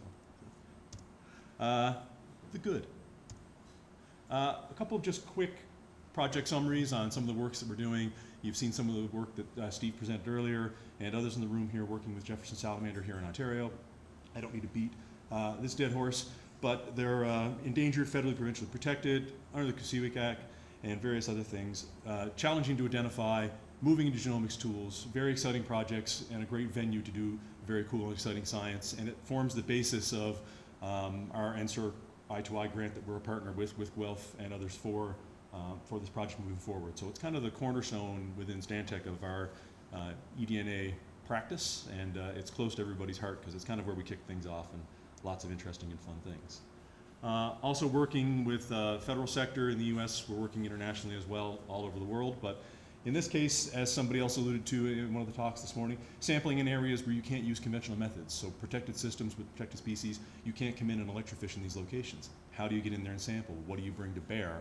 And you end up going down through the rabbit hole of tools, conventional and otherwise, and end up at genomics. So in this case, we're looking at the Atlantic salmon, and it's hard to see in this picture, but there's a cage. This is actually a field-based caging exposure, so there are caged Atlantic salmon in that stream, and we're measuring the signal persistence downstream, down gradient as part of this project with that client. And that's led by Jake Riley out of one of our main offices. In terms of oil and gas, looking for protected species in man-made lake structures in northern Alberta, so Arctic grayling and burbot, and this is a project with CRNL led by Pam Reese and Greg Schatz. Another great success story of using genomics tools to come into a challenging environment and sample where traditional methods hadn't worked previously or weren't available or applicable. Working with Arctic char in Iqaluit, Department of Fisheries and Oceans has required the city of Iqaluit to demonstrate that their Lake Geraldine, their drinking water reservoir, was fishless. So using a combination of traditional sampling and eDNA approaches to go in and verify that assumption in that lake system in Iqaluit is a very interesting and stretching the boundaries of logistics for transit time, for hold time samples and the like. So you can see getting into some very difficult considerations for dealing with genetic sampling and other things, and a very cool project overall. And another one of our early projects looking at white sturgeon in British Columbia. And this is a combination field and lab-based study looking at the detection sensitivity and persistence of eDNA from endangered white sturgeon. So a combination of tank experiments and field sampling in areas and watersheds with known presences and absences. And that's a partnership with BC Hydro, BC Ministry of Environment, Genome British Columbia, and the University of Victoria with Ben Coop's lab, John Nelson, and others. So that's a quick synopsis of the good. There's lots of good in the room this morning. The talks I previously came through were all about the good, and most people probably aren't interested in this talk to hear more good. People generally want to get into bad and ugly. So I frame this one as where we are right now with the currently bad, because it's based on discussions that a lot of the folks in this room will have later today. We'll take back home to our various organizations and look at SOP development and protocols and procedures and binomial error rates and the like. So in terms of the limits of eDNA and being a marine guy, this is an underwater shot on the Grand Banks, 100 meters deep, 300 kilometers east of St. John's. Needing to understand estimates of occupancy and abundance from eDNA, they're affected by field sampling. So we've heard about vernal ponds, closed systems, open flowing lentic systems. I work in the big blue, so that's as open systems get. So knowing the provenance of eDNA, where it goes, where it comes from, and you start talking to experts and doing deep dives in literature, and you find that comparing eDNA versus conventional methods, you can find high degrees of false negatives using eDNA. So some of the error rates, this was from a synthesis paper. I may have even be taking this from somebody who published this in the room, so my apologies for not accrediting it. But error rates of up to 40 to 87%, depending. And we've seen some of this in some of the talks sprinkled through, whether it's inhibition or rarity of DNA or these types of things. There's many gremlins that can creep into your study design and your project and lead to uncertainty. And then provenance. Great, you found DNA. Where did it come from? As Steve mentioned, is that ancient DNA? Is that free-floating DNA? If you're in a heavy flow system, did that wash down from a headwater system 3 days before, 30 days before? When you're dealing with eDNA in sedimentary systems, from sediment samples and anoxic conditions, just sampling a couple centimeters into the sediment, you can be sampling in geological time series. Got clients and collaborators that have been working in the middle of the Gulf of Mexico, and they're pulling out ample dragonfly taxa DNA. So 3 kilometers deep, a couple hundred kilometers offshore. Where are they getting that? Yes, you've got the Mississippi River and different things, but it confounds. So there's lots of things to consider. So well-designed studies, well-thought-out questions are where we need to go, and meetings like this, I think, will get us closer to that. So moving into that, I'll frame this one as the Pisces musings of a consultant, academic / reformed regulator. I spent a decade with DFO before I came to Stantec. Small text on the bottom, views are my own. Omics, in my experience to date so far, is coming around generally as the method of last resort. You get there by what I've called the rule of twos. Traditional methods have failed because they're too expensive, they're too remote, so hold times, resources, helicopters. Ship time, for me, offshore, it's $40,000 a day for an oceanographic sized vessel to do what we need to do. So that's just the diesel, not the personnel time, not the equipment, not anything else. Or they're too unreliable, too many null results. You bring that to a regulator, you bring that to a client, and you're full of null results. Then the question is, well, hey, smart guy or smart gal, you sold me on this tool, why didn't it work? And putting on your regulatory lens, there's regulators in the room and that pay close attention to what we do as scientists, consultants, academics. They require certainty around their assessments for compliance monitoring. So separating the two bins of regulators, there are regulators on the scientific side. So if you're within DFO science, you're completely different from DFO management, the people that sign off on industrial approvals, environmental assessments. The same within Environment Canada, other large regulators. They have a science wing, they have the regulatory wing, the people that sign off. The people that sign off aren't technical experts. They need certainty, and they come into a room full of scientists like this, and we bat around our ideas, and being scientists, we talk about the uncertainty and the gaps. That scares the living bejesus out of a regulator when you come to them 3 days later and say, so how about that eDNA idea? Like, no, thank you, I'm good. Talk to me in another 2 or 3 years. So we run into some issues with that. Proponents themselves require certainty around project timings, but also for their initial approvals. Funding decisions are based on how quickly they can clear regulatory hurdles. Is this site suitable for development? If it's not, we've got to walk. Or if it's going to be suitable, how long is it going to take us to go through and do our due diligence and our stewardship and show that we're doing this a sustainable way? That takes time and that costs money. And if you're dealing with operations and you're doing regulatory monitoring for compliance, That's shutdowns. If you go in and find a species that shouldn't be there all of a sudden in somebody's effluent stream or in an area that they want to develop to expand, you run into significant issues. So we all deal in varying levels of certainty. So if I take that and just set up a simple thought experiment here, you got confidence on your y-axis, you got the log normal for time on the x. And this dashed line, that's your bar, that's your regulatory uptake. If you cross that threshold, happy regulators, they'll pull it in, they'll use your tool, they'll pay for it, they'll approve it. If we're starting at time 0 on our time scale, we're right here, R&D.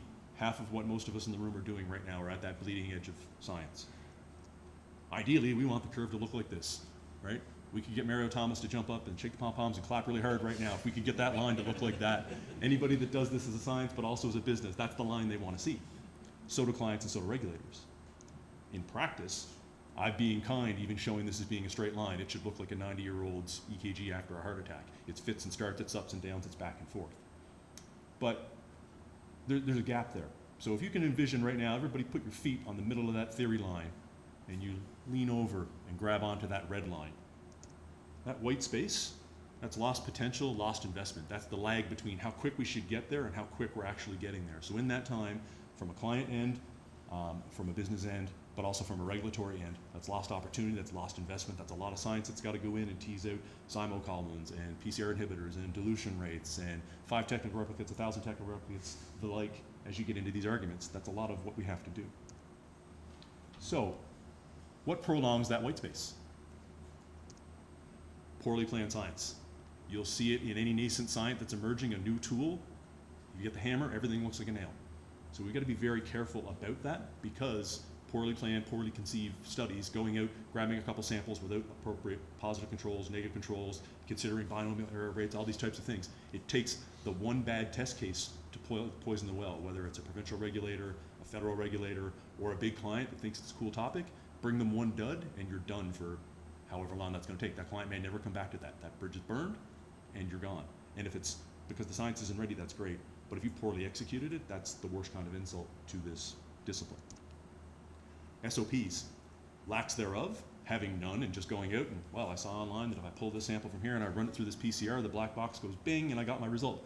What does it mean? I don't know. Do you know? Who knows? Right? Or ill-conceived SOPs, putting out SOPs that aren't relevant, that are overly prescriptive, that don't fit. It's basic core science. What is the question at hand? What is the hypothesis? How do I attack that? There is no one-size-fits-all solution. So it's being very clear on what the limitations of the tool are, what your scientific question is, and what the needs of regulators, clients, your funding body, whoever it may be, having that clear at the outset. Accreditation of labs, we're seeing a move towards that within the industry. There are large commercial labs that are now moving into the eDNA space that come in with a long history of ISO accreditations, chains of custodies, levels of quantification, levels of detection.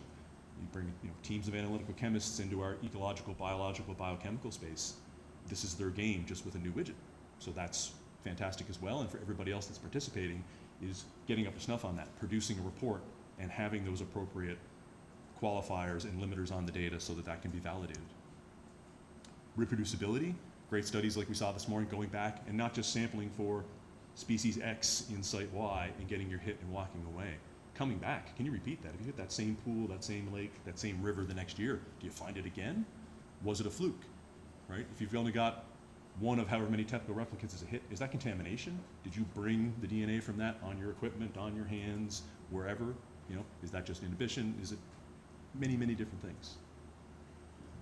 The big bugaboo in the room, quantification. Most regulators, most acts, most industrial approvals are tied to quantifying. Numbers of species, numbers of individuals of said species, how do we get there? And in the eDNA genomics game, we're still in the presence-absence binary, yes, no, is it here, is it not game. That's what a lot of the regulators are stumbling on. Until you can tell them what it is without a 35-minute philosophical debate on what an operational taxonomic unit is and why it should matter or not, or how or why, you're not even talking species then. You've gone into multidimensional space, you just blew their mind. So most regulations, policy, guidance, they're currently written in this way. So I'll change gears now and close out with what I'll call the somewhat ugly. And just to spoil it for folks, I'm not going to pick on a project and beat the heck out of something I saw in the literature or those types of things. I'll pick on myself. So this is a project that we're working on currently. It's also one of the reasons I'm here this week in Bob's lab. Offshore Energy Research Association and Genome Atlantic are funding a project looking for striped bass in the Inner Bay of Fundy in Nova Scotia in the area of a marine tidal development. So folks that aren't familiar with the Bay of Fundy, highest tides in the world, 15-meter range, 8-knot tidal currents, and they're a real problem because they confound traditional assessments. If you're trying to go out and do fisheries assessments for species at risk, in this case, Atlantic sturgeon, Inner Bay of Fundy salmon, and striped bass, you can't capture them because you can't tow trawls. You've only got herring weirs and things that you can set up in discrete locations. You can't move gear. Sonar doesn't work because 4 times a day as the tide comes in and out diurnally, it's like a jet engine roaring underwater. So sonar stopped working. The top 30 feet of the water column have surface and trained bubbles. So sonar is blind, DIDS-in cameras won't work, you name it. And also underwater video. You can't work underwater video in water that has a TSS load. It looks like chocolate milk. Like you expect to see the quick bunny surfing by you on the tidal bore. It's that thick and dark. So it gets me back to the rule of 2s. So just to orient you for folks that are from out of town, here's where we are in Canada. This is out where I live in the Bay of Fundy. So this came to us with a client, knew we were active in the genomics, eDNA, and metabarcoding space, and said, what can you help us do? And the DFO review of the work at the time showed a failure of trawling, visual, and hydroacoustic programs to do environmental effects monitoring to demonstrate the turbine was in compliance and good to go. Direct quote from the DFO CSAS report, any reference to species is purely speculative. The sonar could see that we have fish. We have meat in the water. What species of meat? Not sure. Ground truthing, you can't ground truth with the video. So how do we get to tying which species are there, when and how? And can we move with that? Their highest priority for monitoring was around public perspectives, regulatory perspectives around the avoidance behavior of fish. So big issue in the Bay of Fundy, inshore fishermen's organizations and the like. They paid for this beauty of a billboard. That's a political cartoon that says Grinding Nemo. And it shows the turbine underwater. And turbines, are they really green? Paid for by the Bay of Fundy Inshore Fishermen's Association with their Facebook group. These guys are active and they're savvy. That turbine is 3 stories tall and it spins at 8 RPM. The blades are monstrous. But their group, their photo showing online, here's a fish with a blade strike. Look at this one we found on the shore. Could a 3-story turbine blade precisely cut a fish that wide? Those turbine blades are this thick, like your butt. This is what we're dealing with from a public perspective, bringing in the best science, because traditional methods hadn't addressed the questions. There was still that uncertainty. So the question to us was, can we use eDNA to sort this out? Looking at habitat occupancy, positives, negatives, do we have presence, absence, put that in hydrodynamic models in the area and move forward looking at that. I was very interested in that, but wanted to go one step further and look at the real ugly and can we quantify how much fish we have based on eDNA signals. There's some nascent literature out there showing some of that, and we wanted to kind of push the envelope and go a bit more science, not just straight consulting or fee for service, but coming in, put my academic hat on, bring the team together and saddle up. So option 1 for eDNA analysis, send your samples into the lab, have them processed. Option 2, we've heard about the BioMeme point of need tool that Precision Biomonitoring is using. I settled for both in collaboration with Bob's lab. They graciously offered, based on what we were proposing to do for a study, to make available gratis their lab, their staff, their facilities. So everything that we've done in the field is replicated now benchtop here in the lab. So we're running that through in tandem as well, full technical replicates, benchtop PCR in tandem with the BioMeme equipment that you've seen this morning. So quick idea of how we're working and where we're working. This is based in the Aquatron at Dalhousie University, so it's the largest aquatic research facility in Eastern Canada.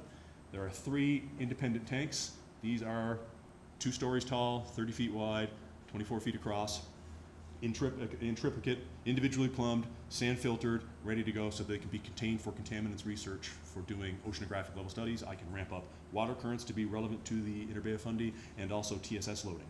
We didn't get into that in this phase. This was the first step. Clean water with fish. Can we detect? Can we move? So a couple of experiments. Number 1 in detection. New primer developed for the species. Can we detect it? Does it work? Quick answer, yes it does. So we test for stratification within the water column because it's also a tank issue. You're worried about confounding effects and does the DNA stratify through the water column the way you'd expect? It does. It's top water, middle water, bottom water, and the assay works. We're getting detections across the board. I pull a water sample from a tank with 225 adult striped bass, we get hits.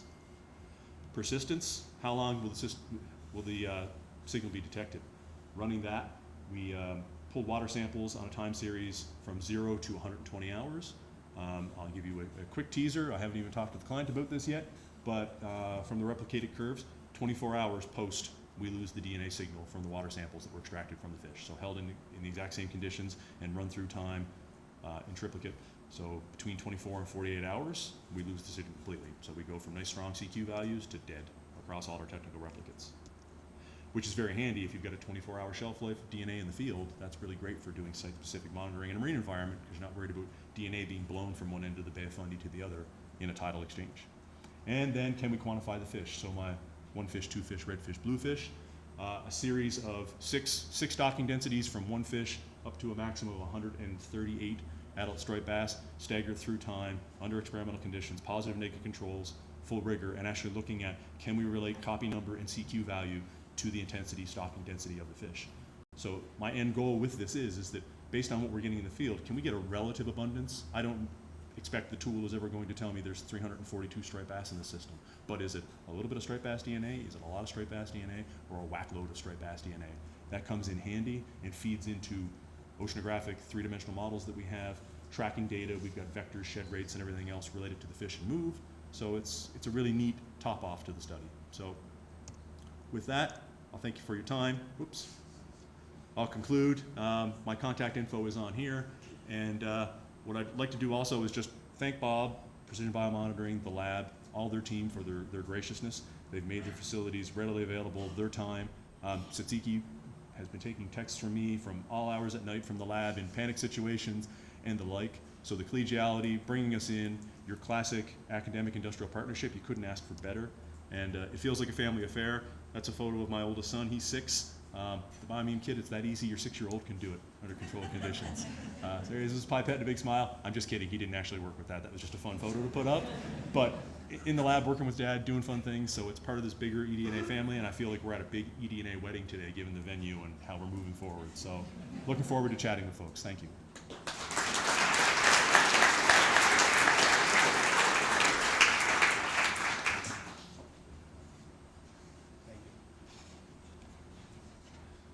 Well, in the interest of time, we'll go ahead and move to our last presentation for the session. Jared Hobbs will talk about the BC experience.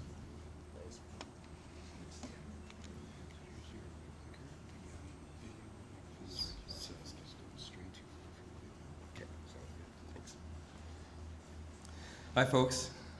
Thanks for the opportunity to come and speak today. That's great to have such an eDNA wedding to talk at. It's a good reference. It feels like that. I'm here. I was arbitrarily chosen to speak, but I'm with Hemera. But Maxim is also here with us, and they're our partners in crime, as well as University of Victoria.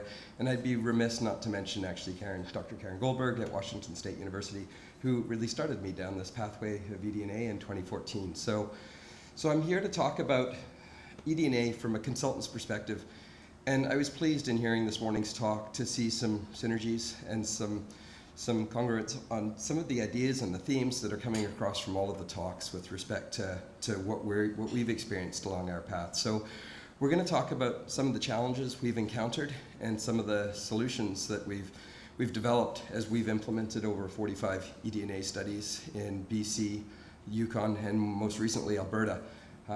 There's a lot of case studies, and I'm not going to focus here on any one of them. We do have a poster tonight from Karen on our tailed frog research, but there's 45 case studies we could go through. So I just want to collectively share some of that experience as a consultant going through that process with these partners in crime.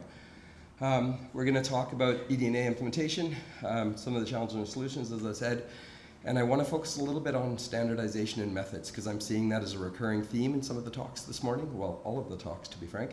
And then looking forward, where do we go from here? And as we've sort of expressed, it's the eDNA wedding. This is a good starting point for the group to start to get some congruence on some of these steps, the next steps that we need to develop. So let's talk about implementation.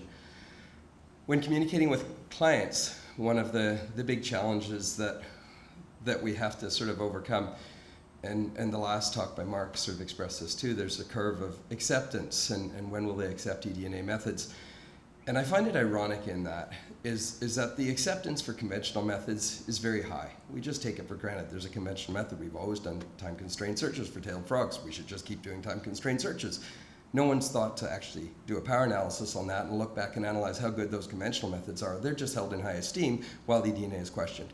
And it's a frustrating point. If you actually retroactively examine some of the conventional methods that are so esteemed, they have a lot of challenges. And so I think we really need to scratch our heads and think about that when we talk to regulators. I also refrain from introducing eDNA as a new technology when I introduce it to clients or to other qualified environmental professionals. It's not new. We're here today at the 10th anniversary. Fryxell walked out in 2008 and tried this first. So 10 years of science, that's a rapid evolution time, or a rapid evolution field, and 10 years is actually a long time. So I think we've made great strides, and I think in many ways we are surpassing conventional methods, and we need to garner some support and recognition of that. So I also think we have a ways to go, and that's what we're going to focus on for the rest of the workshop today. So when I'm communicating about conventional methods, I'll let clients know, hey, these methods have challenges. You accept them readily, but they're labor intensive. You often require skilled expertise to implement them. You need an expert on giant salamanders to look for them. We have restricted timing windows. We can only do hydrophone surveys for red-legged frog in February, March. Very restricted timing. It's often hard to synchronize with funding and with techs. They're susceptible to observer bias. We all in this room have probably mistakenly identified a species, a target taxa, on any of our conventional method surveys. eDNA moves away from those conventional bias or those survey biases. We're using genetic information. If done properly, it can eliminate that. They offer relatively limited capabilities to confirm the species distribution in that they do have false negatives, and we all know that. And that's what I was sort of speaking about as I introduced conventional methods. They miss a lot. And they're invasive to target taxa, and that was one thing that really appealed when I first heard Karen Goldberg speak about eDNA. The thing that appealed to me most as a concerned biologist, I care about the species I study and love, is I don't want to be transporting pathogens. I stopped working on tiger salamanders because I was scared of my detriment to the species. And so I like eDNA for its non-invasive attributes. So let's take a look at some of the pragmatic advantages of eDNA. It's generally regarded in the literature, if you look at the synthesis sort of provided by Herder et al. 2014, the synthesis of a myriad of eDNA studies shows that it is a more sensitive method. It's generally less subjective to bias. It has higher detection rates. And I think those are fair statements to make when we characterize eDNA studies. It allows synchronous study of multiple species with less restrictive timing windows. I've mentioned that with red-legged frog, but I could go on with examples. We can also do multiple species at a time. You don't have to get an expert on giant salamander out there. You can do giant salamander and tailed frog at the same time. You can retroactively add focal taxa. In our first method, or our first experiment or foray into eDNA, we actually did a study for George Massey Tunnel Replacement Project in Vancouver for the client. And after the fact, we were going through consultation, and First Nations questioned the presence of western toad, which wasn't studied as a VC in the original study. We were able to retroactively examine the eDNA samples we had collected for red-legged frog for western toad and give some comfort around the presence of that species. So that was a really powerful use of it on our very first use. Less invasive we talked about, and the permitting requirements. It's a small step, but permitting costs time and money, and it does imply that you're being somewhat invasive. So when I'm communicating about eDNA, I try to take clients through a cost-benefit analysis, and I did with this with Karen Helbing in the room from UVic.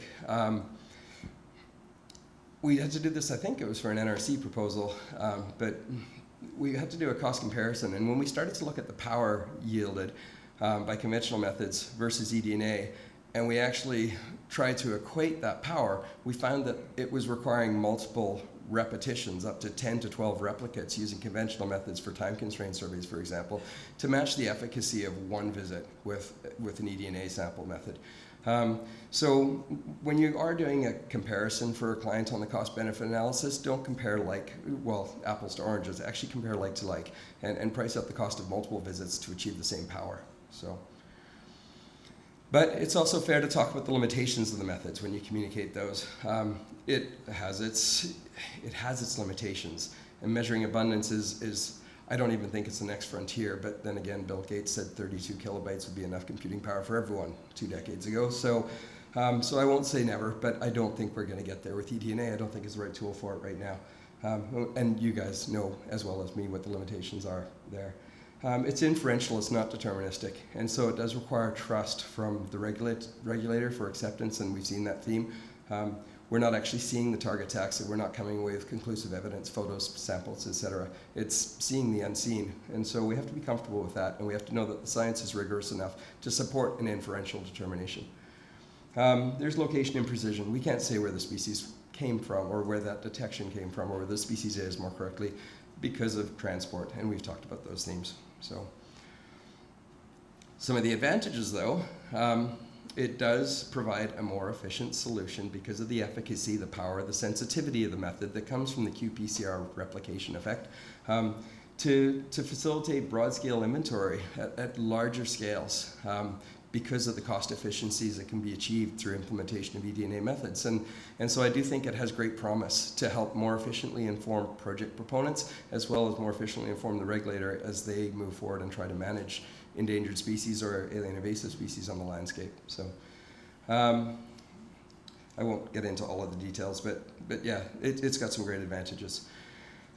So what was our sort of path? What were the challenges and the solutions we encountered? So I recognized early on after hearing Dr. Goldberg talk that I needed to get regulatory buy-in, but I came from a regulatory background. I worked for 15 years for the provincial government as their species at risk lead in British Columbia.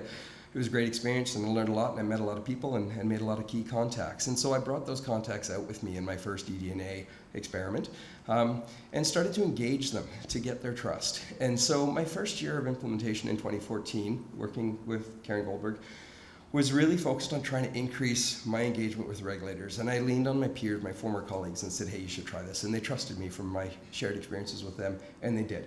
So I was really trying to get them on board. In year 2, we expanded. I started engaging with more labs.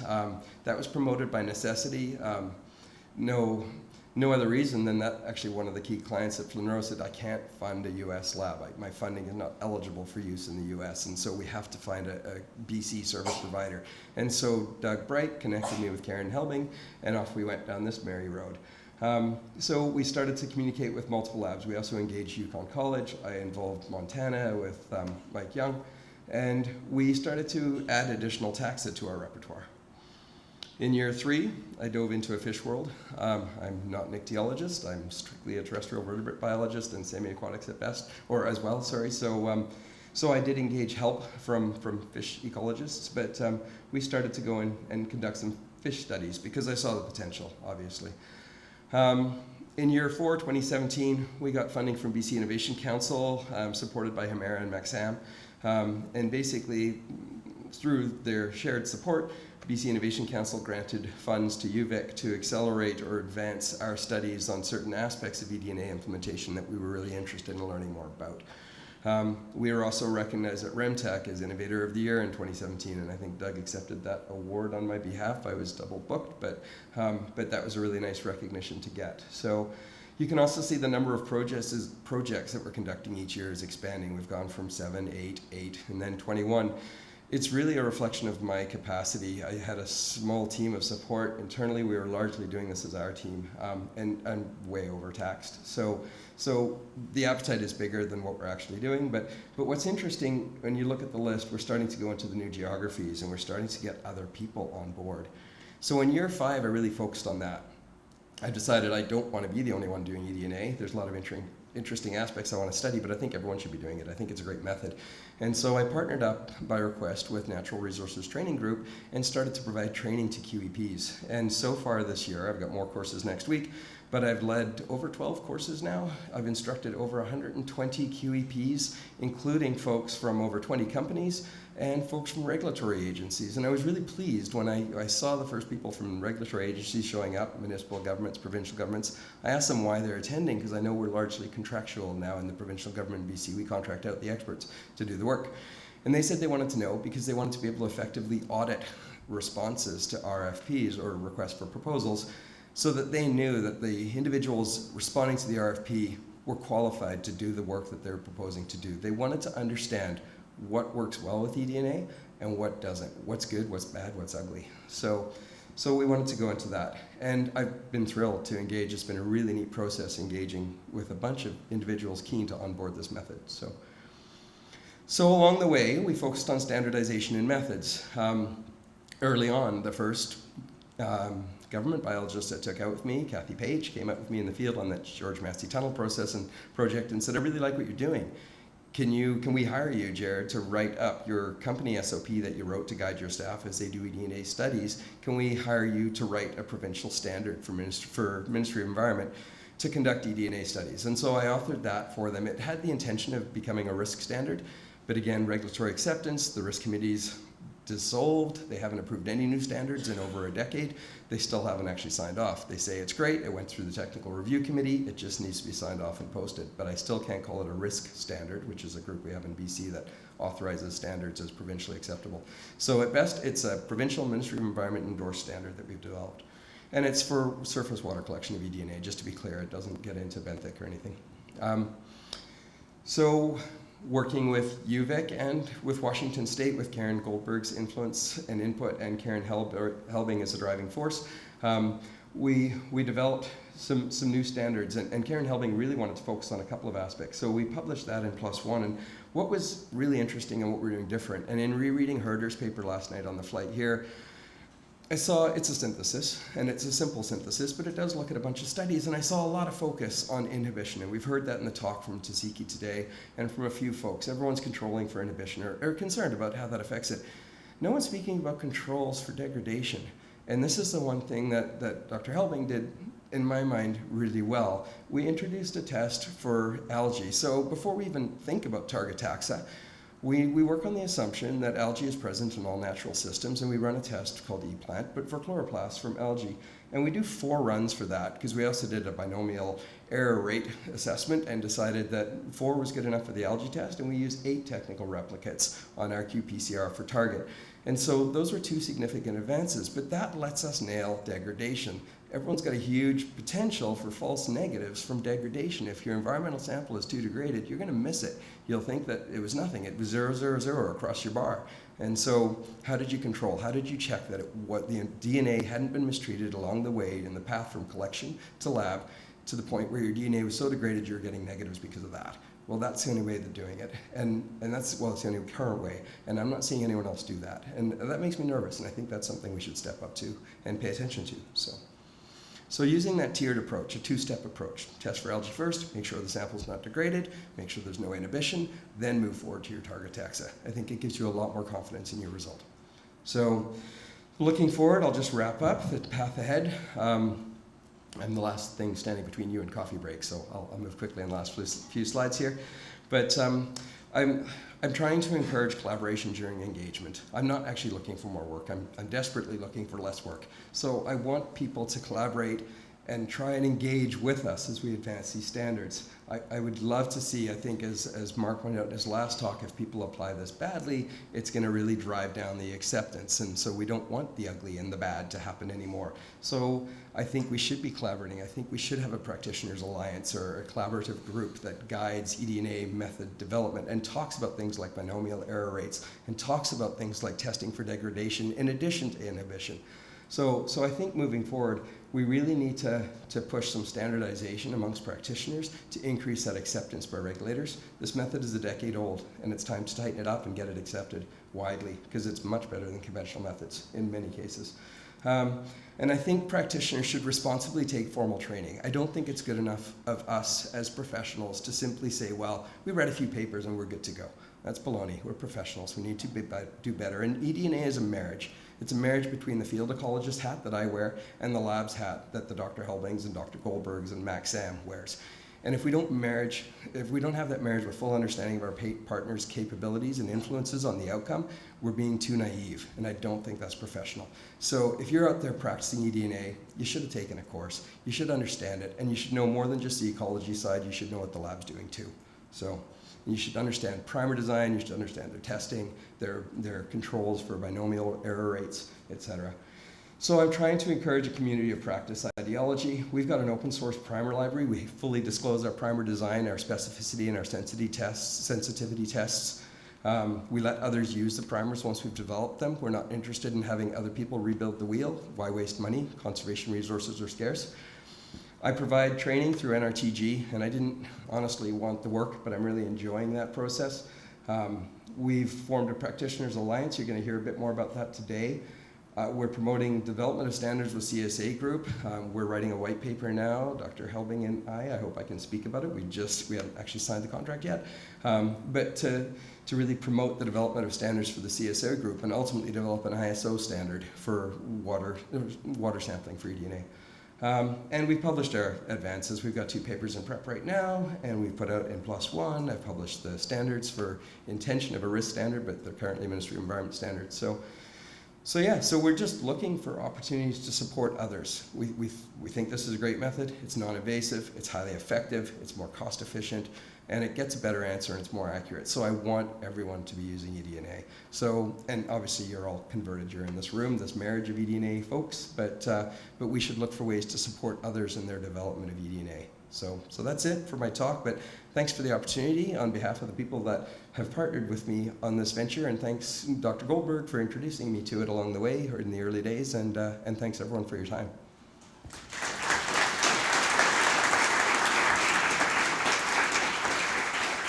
I don't think we have time for questions, but Bob will tell us. So.